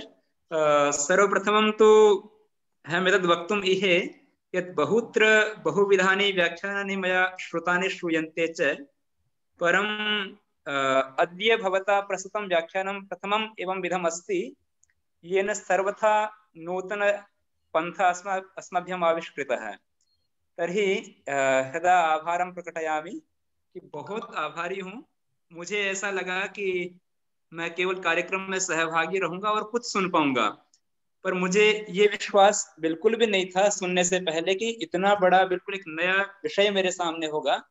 तो बहुत बहुत आभार है सर, और भविष्य में भी ये व्याख्यान सुनने का अवसर प्रदान करते रहेंगे। पंकज सर हैं, माधुर सर, सबको मैं प्रणाम करता हूँ और बहुत बहुत अभिनंदन करता हूँ सर। धन्यवाद रामचंद्र जी।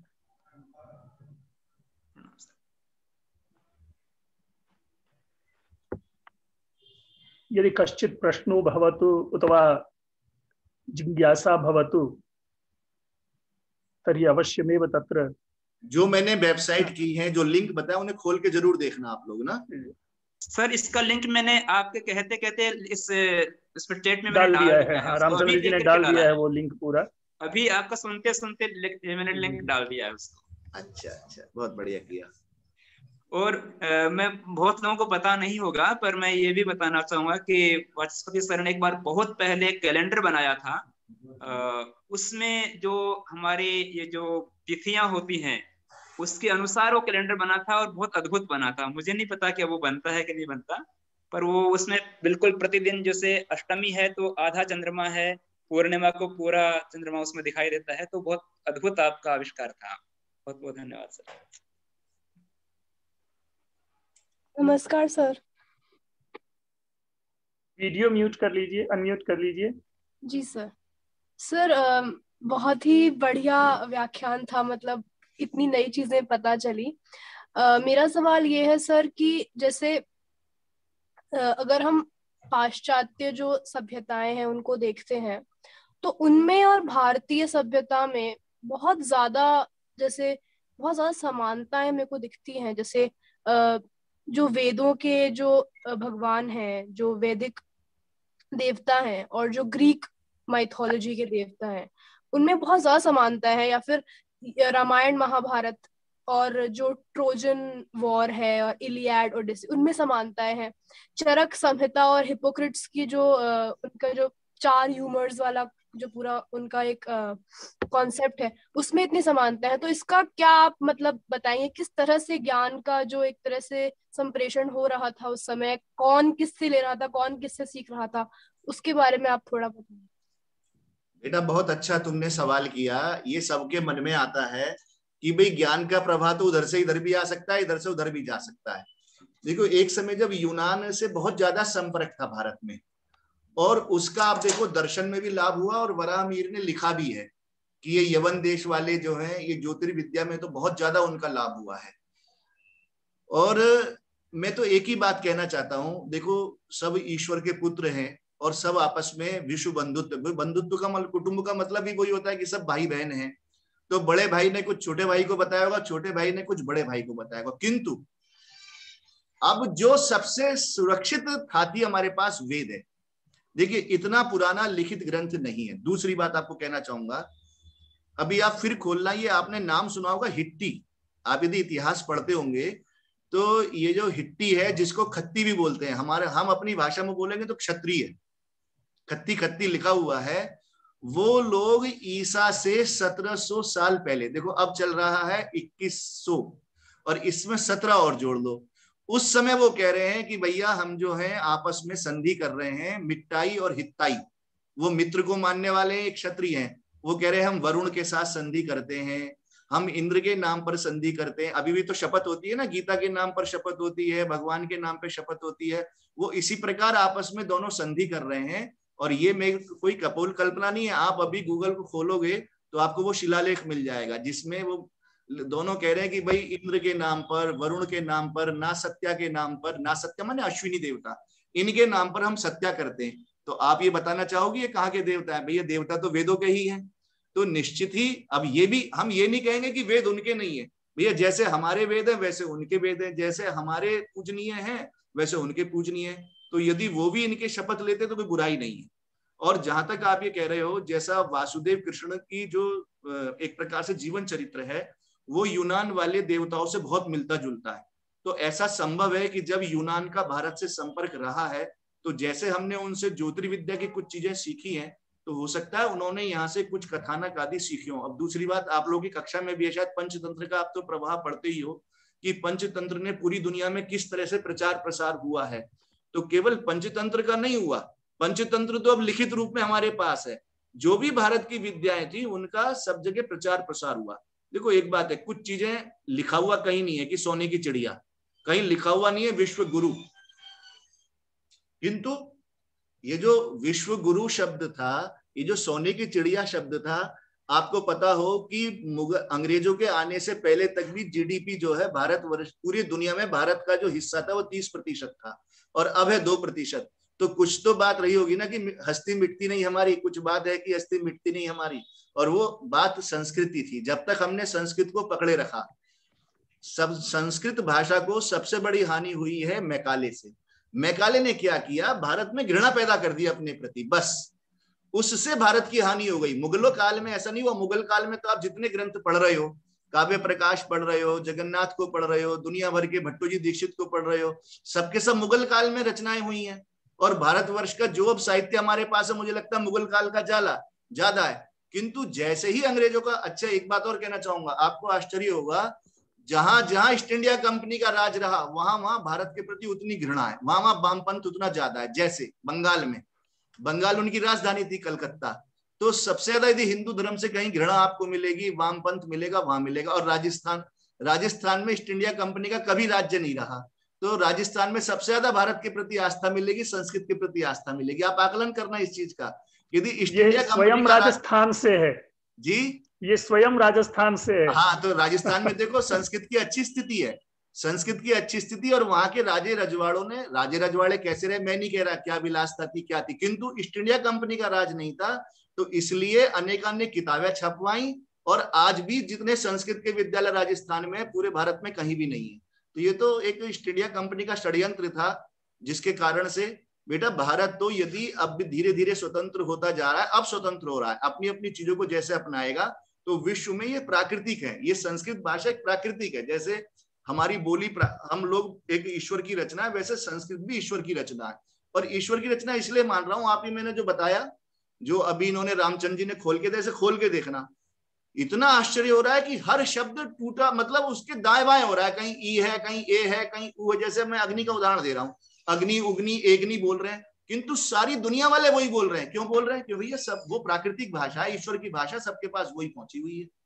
तो ऐसा है, आना जाना दोनों तरफ से हो सकता है, किंतु ये था कि भारत वाली जो मैंने श्लोक पहले बताया ना, स्वम स्वम चरित्रम शिक्षेरन, ये स्थिति अवश्य स्पष्ट थी। धन्यवाद सर।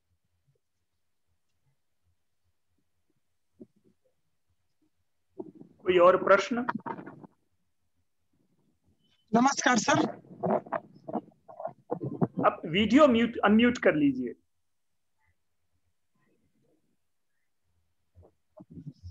हेलो, नमस्कार सर। ओ हाँ हाँ नमस्कार हाँ बेटा। जी जी। सर, मैं मोहित कुमार पांडे। सर, मेरी दो शंकाएं हैं, दो प्रश्न हैं सर। पहला प्रश्न तो ये है कि जो आपने संस्कृत और अंग्रेजी के कुछ शब्दों का तुलनात्मक विश्लेषण किया, अदर भाषाओं को भी मतलब लेकर, तो सर उसके आधार पर क्या हम ये कह सकते हैं कि संस्कृत ही मूल भाषा है? क्योंकि जो आपने बताया उसमें कुछ शब्द तो सीधे ही अंग्रेजी ने संस्कृत से ले लिए, कुछ सीधे ही तो नहीं लिए, संस्कृत से किसी और भाषा में गए और वहां से अंग्रेजी में गए। तो सर क्या इसके आधार पर हम ये मान सकते हैं कि संस्कृत ही मूल भाषा है? और सर दूसरा प्रश्न ये है कि जो जन सामान्य है उनमें से बहुत सारे ऐसे होते हैं जिनका संस्कृत को लेकर परसेप्शन ठीक नहीं होता है, तो सर उसे बदलने में विद्यार्थियों की क्या भूमिका हो सकती है जो संस्कृत के हैं? धन्यवाद सर।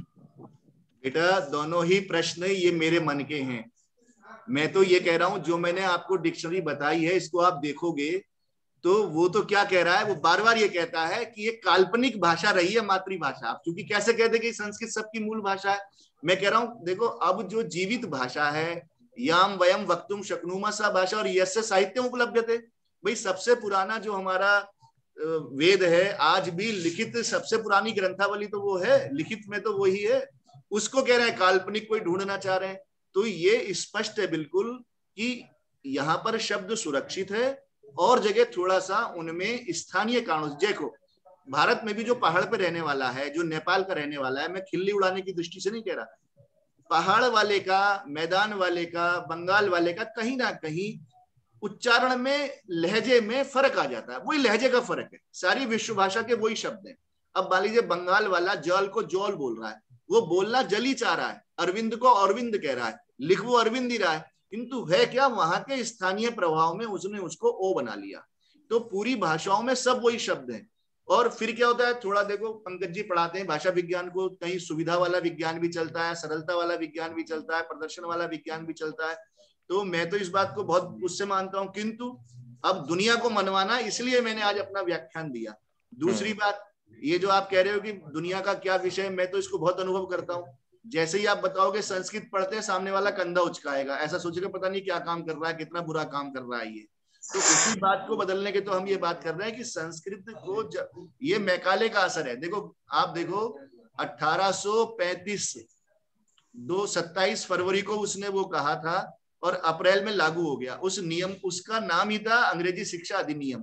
फिर थोड़े दिनों बाद आगे चार्ल्स वुड, उन्होंने भी अंग्रेजी का प्रामुख्य कर दिया और ऐसा कर दिया कि संस्कृत के आदमी को मिलेगा पैसा कम और अंग्रेजी वाले को मिलेगा पैसा ज्यादा, नौकरी संस्कृत से लगने लगी।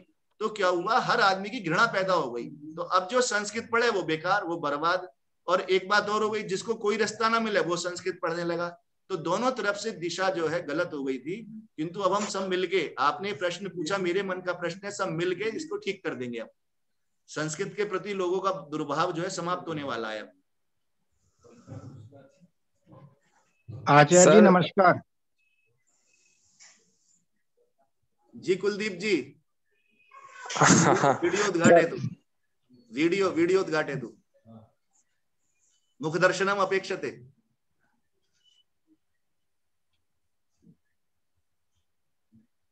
म्यूट हो गए कुलदीप जी। सर नमस्कार। जी जी, वेदनिधि जी नमस्ते, वदतु। म्यूट हो गए हो, अनम्यूट म्यूट हो गए वेदनिधि जी, आप म्यूट हो, अनम्यूट कर लीजिए। हाँ हाँ जी हाँ जी। सर ये एक सवाल बहुत लोग पूछ लेते हैं कि जैसे मैं गणित पढ़ रहा हूँ, ठीक है ना, तो उसके लिए मुझे कुछ भी मान्यता पहले से मानने की जरूरत नहीं, ठीक है ना, या फिर मैं साइंस पढ़ रहा हूँ तो मैं कुछ भी आस्था रखूं उसको कोई फर्क नहीं पड़ेगा। पर संस्कृत पढ़ने के लिए मुझे कुछ चीजों को मानना ही पड़ेगा। जैसे मैं उपनिषद पढ़ूंगा तो मुझे आत्मा के सिद्धांत को मानना पड़ेगा, ईश्वर के सिद्धांत को मानना पड़ेगा। जब मैं गणित पढ़ता हूँ तो यदि नहीं मानूंगा तो फिर मैं एक्सप्लेन कैसे करूंगा, उस ग्रंथ को समझूंगा कैसे। यदि मान लो कोई गणित पढ़ रहा है, यदि वो ईश्वर पे विश्वास नहीं करता तब भी वो गणित पढ़ सकता है। और आप संस्कृत पढ़ रहे हैं तो आपको ईश्वर पे, आत्मा पे, पुनर्जन्म पे विश्वास करना ही पड़ेगा। तो ये बड़ी समस्या है। तो ऐसा एक नहीं है। आपका मैं प्रश्न समझ गया। आपने सबसे बड़ा मुख खोले रखो, पतंजलि को तो सुना होगा, यथाभिमत ध्यानाद हुआ। इतनी स्वतंत्रता तो कहीं भी नहीं है भैया। आत्मा को मानना है मान लो, नहीं तो शून्य को मान लो। हमारे तो बौद्ध वाले तो मानते हैं, जैनी की संस्कृत के विद्वान जो है वो तो मानते ही नहीं। आप कभी जैनियों से बात करना, बौद्धों से बात करना, उनके आत्मा का सिद्धांत ही नहीं है। वो तो कर्म अलग तरह से मान रहे हैं, ईश्वर का सिद्धांत अलग तरह से। ये तो आपकी इच्छा है। एक बात सुनो, भारतवर्ष में कोई हनुमान जी को मान रहा है, एक आर्य समाज के गुरुकुल वाला उनका खंडन कर रहा है, कोई उनको कह रहा है। ये तो भारतवर्ष की बड़ी स्वतंत्रता है, जो चाहे वो मान लो, बस संस्कृत को अपना के रखो। और वेदों की बात सुनो, वेद में एक ने मन करा इंद्र की पूजा कर दी, अगला आया उसने अग्नि के बारे में कर दिया, तीसरा आया उसने वरुण के बारे में कर दिया। और आप कह रहे हो कि मानना जरूरी है, कुछ मत मानो। एक ने बोला कि कोई मतलब नहीं है, केवल संगठन करो, संगच्छध्वम संबद्धध्वम, सब कुछ छोड़ दो, सब कुछ। तो इससे ज्यादा जितनी स्वतंत्रता संस्कृत में है, जिसका जो अभिमत हो। और दूसरी बात, आप दर्शन सुन लो, दर्शनों की तो झगड़ा इसी बात का है कि एक कह रहा है कि कोई अद्वैतवाद है, कोई द्वैत है, कोई त्रैत है, कोई अद्वैत में भी जो है उसकी बाल की खाल निकाल निकाल करके विशिष्ट अद्वैत, और उसमें भी और विशिष्ट, और उसमें अलग कर दिया। तो जितनी स्वतंत्रता संस्कृत वाले की है उतनी तो किसी में हो ही नहीं सकती, कि जो आपको अच्छा लगे मान लो और ना अच्छा लगे मत मानो। धन्यवाद धन्यवाद। सर मैं डॉक्टर सहगल बोल रहा हूँ माता सुंदरी कॉलेज से, और वीडियो इस समय अनम्यूट नहीं हो पा रहा है, फिर भी मैं अपना प्रश्न रखना चाहूंगा। और मुझे बहुत अच्छा लगा ये सुंदर व्याख्यान सुनकर, ज्ञानवर्धक व्याख्यान था, और बच्चों के लिए तो नया होगा, पर हम लोग इस विषय में निश्चित रूप से बहुत कुछ विचार विमर्श और अन्वेषण इत्यादि करते रहते हैं। मेरा एक मेरी जिज्ञासा है कि नासा और अंतरिक्ष के अभियान में संस्कृत का समावेश, इस विषय पे हम लोग बहुत कुछ सुनते हैं, बातचीत होती है, और संदेश किस रूप में प्रेषित होते हैं और वहां जाकर किसी अन्य रूप में बदल जाते हैं। तो इस विषय में आजकल आधुनिकतम जो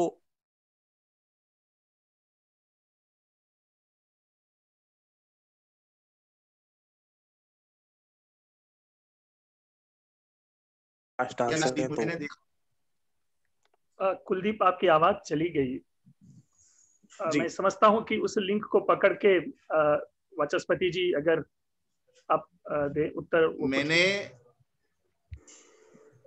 मैं इस विषय पर आपने ध्यान दिया होगा, मैंने कुछ नहीं कहा इस बारे पर, क्योंकि मैं अपने आप खोज रहा हूं कि मुझे पुष्ट प्रमाण मिले। मैं पूछता रहता हूं लोगों से, इसलिए मैं अपने व्याख्यान में चर्चा ही नहीं करता कभी भी इस विषय की। जिस दिन पुष्ट प्रमाण मिलेगा, मुझे कई लोगों ने बहुत पुष्ट तरीके से बताया है, किंतु मुझे कोई लिखित लिंक नहीं मिला कहीं भी नेट पर या कहीं भी, और कहते बहुत लोग हैं, तो इसलिए मैं चर्चा नहीं करता इस विषय पे। जब मिलेगा तो बताऊंगा आपको भी। जी धन्यवाद सर।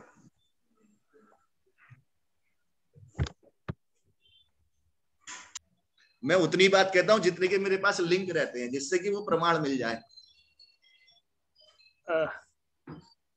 मैं कात्यायनी, मैं समझ रहा हूं कि प्रश्न शायद काफी हो गए हैं, समय भी हो रहा है, तो आप अगर अगला कार्यक्रम, यदि किसी और के मन में कोई प्रश्न हो तो आखिरी 2 प्रश्न लेकर के फिर हम आगे का कार्यक्रम बढ़ाएंगे। 2 प्रश्न, और यदि नहीं है तो कात्यायनी प्लीज टेक ओवर।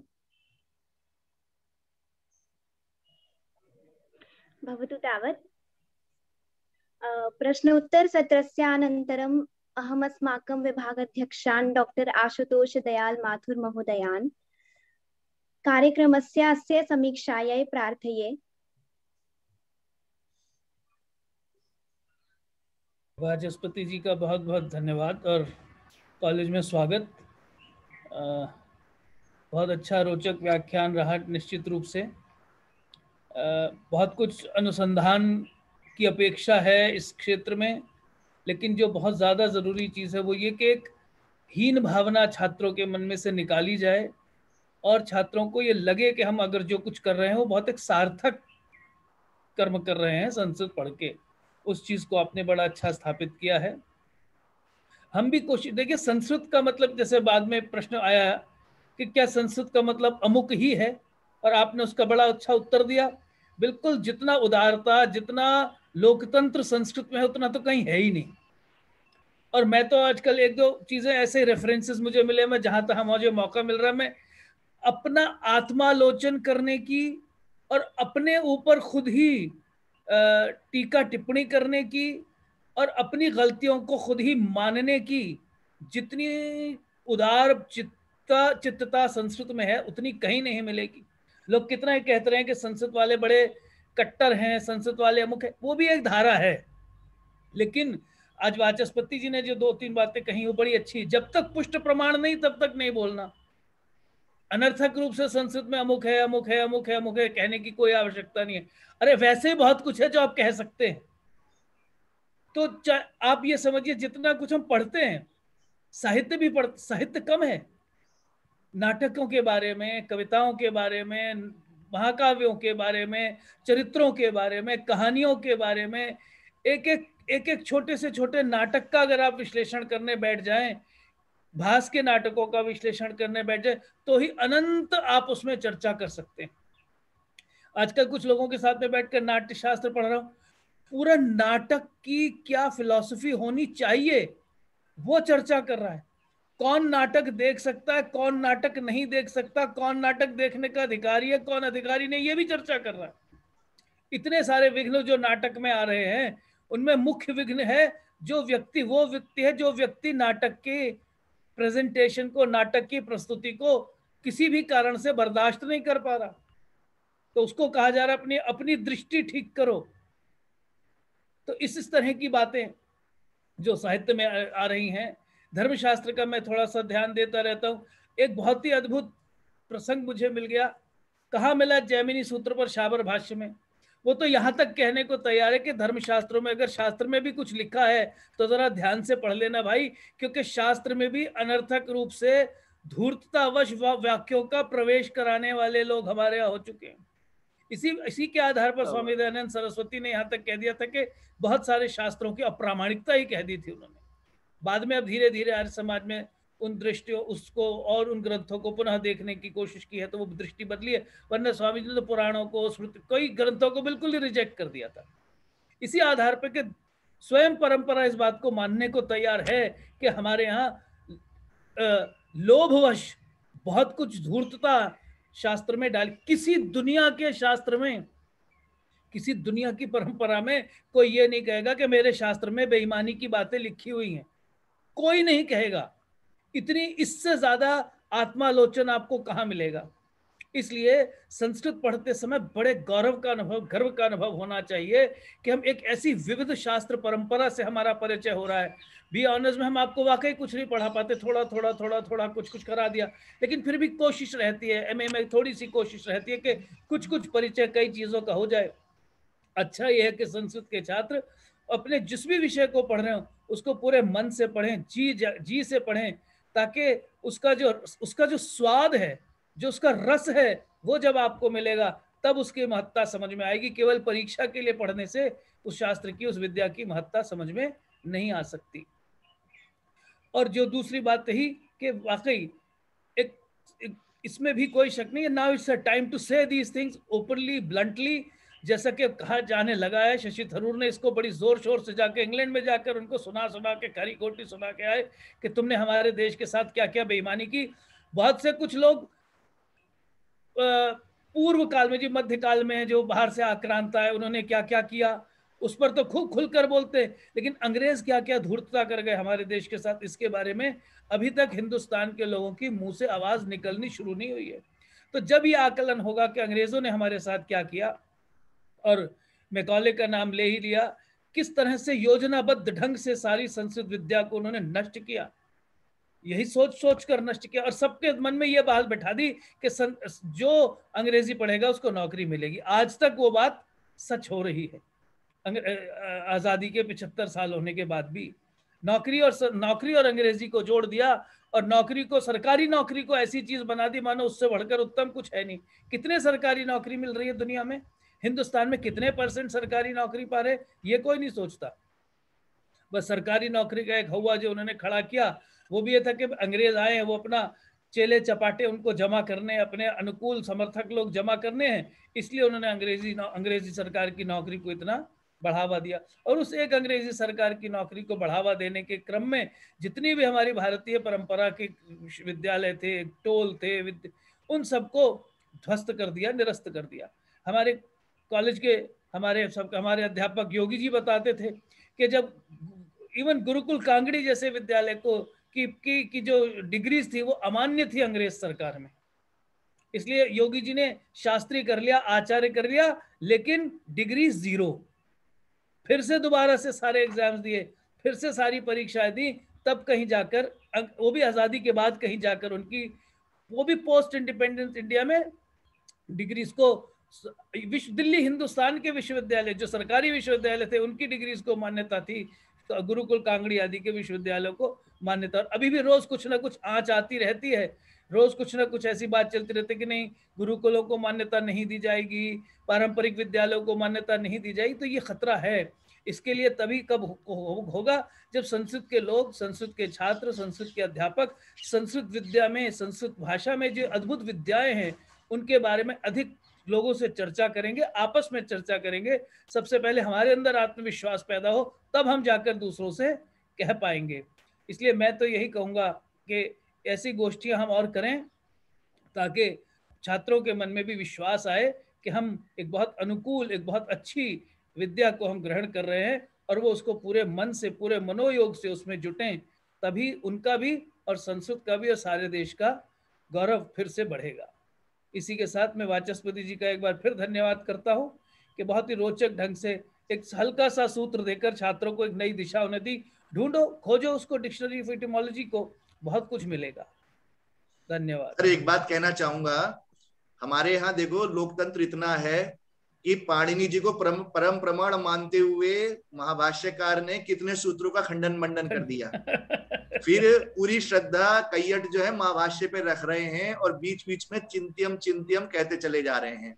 फिर पूरी श्रद्धा कैयट पर नागेश रख रहे हैं और बीच बीच में खूब उनका खंडन मंडन। हमारे यहाँ था कि आदर करते रहो, बिल्कुल, और जो भी तुम्हें लगता है उसके लिए तुम पूरे स्वतंत्र हो, ऐसा बिल्कुल भी नहीं था। धर्मशास्त्र के बारे में मैंने थोड़ा पढ़ा, जो बाद वाले स्मृतिकार है, पहले वाले स्मृतिकारों का नेदम मतम मम कहकर भी खंडन कर देता है।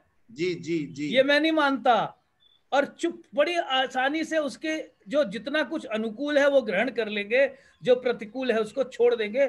और धर्मशास्त्र को में लोग समझते हैं कि मानो धर्मशास्त्र बड़े कट्टरता सिखाने वाला कोई शास्त्र होगा। जितने एग्रेसिव वाद विवाद धर्मशास्त्र में है उतने दर्शन में भी नहीं मिलेंगे आपको। दर्शन के बारे में प्रसिद्धि हो गई कि बड़े एग्रेसिव वाद विवाद है, धर्मशास्त्र में कितनी टीकाएं देख लीजिए, इतना अपने अपने पॉइंट्स को लेकर, अपने अपने मत को लेकर पूरे जी जान से वो लोग भिड़ जाते हैं अपने पक्ष को स्थापित करने और दूसरे के पक्ष को खंडित करने के लिए। और दूसरे के पक्ष को खंडित करते समय अन्य अन्य जो स्मृतियां, उदाहरण इत्यादि वो देते हैं, उनका खूब खूब जम के खंडन करते हैं। सर तो, एक चीज और देखो आप, ये जो नाटक बने हमारे यहाँ प्रहरण जो कहलाते थे, प्रहसन, भाण इत्यादि, ये जो भाण प्रहसन आदि जो थे, इस सब में कितनी तरह सन्यासियों का और उनकी खिल्ली उड़ाते थे और सब आराम से देखते थे, कोई परेशानी नहीं कोई परेशानी। तो हमारे यहाँ जितनी अभिव्यक्ति की स्वतंत्रता और बौद्धिक स्वतंत्रता हो सकती थी उतनी तो कहीं हो ही नहीं सकती बिल्कुल भी। इस बात को भी खूब लोगों के सामने लाना चाहिए। आजकल के लोग कुछ ज्यादा इस चीज को लेकर संस्कृति और परंपरा की निंदा करते हैं, ये भी आना चाहिए। आदर के साथ खंडन किया जा सकता है किसी का भी, बिल्कुल।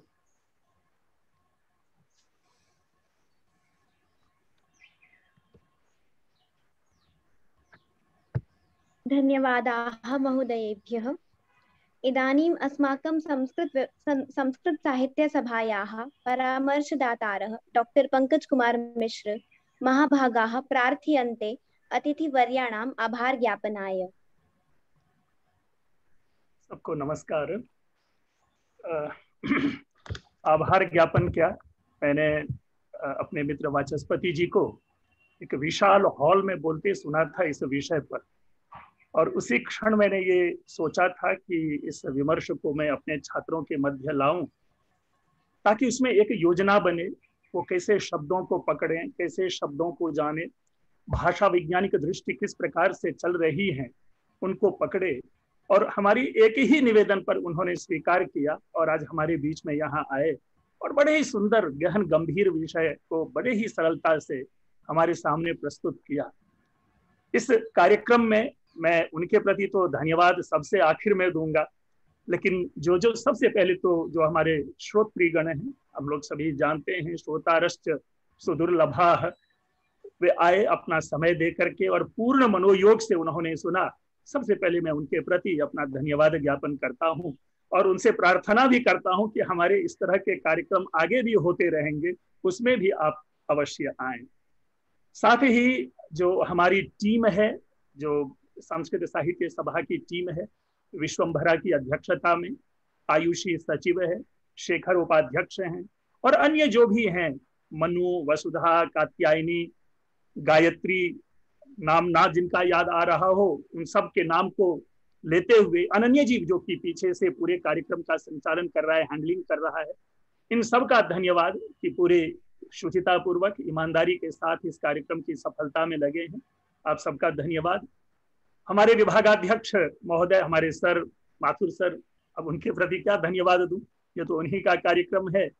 मित्र चंद्रभूषण झा जी, अनुज, अभय, सबने पूरे अपने मनोयोग से अपनी उपस्थिति दी, ध्यानपूर्वक सुना।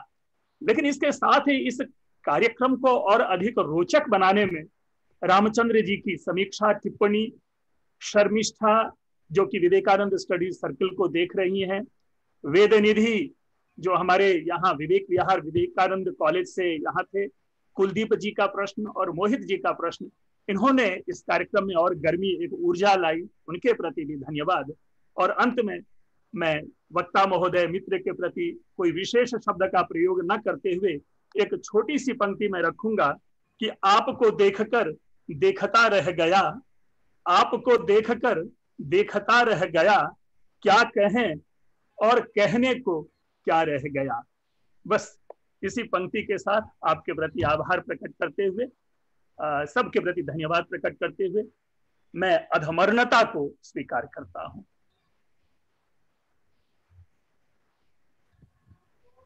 धन्यवादाः महोदयेभ्यः। साम्प्रतं पूर्णताम् एति कार्यक्रमः। धन्यवादाः सर्वेभ्यः सर्वाभ्यश्च नमो नमः। Thank you everyone. Thank you Vachaspati ji. फिर आपसे लेंगे सहायता आगे भी।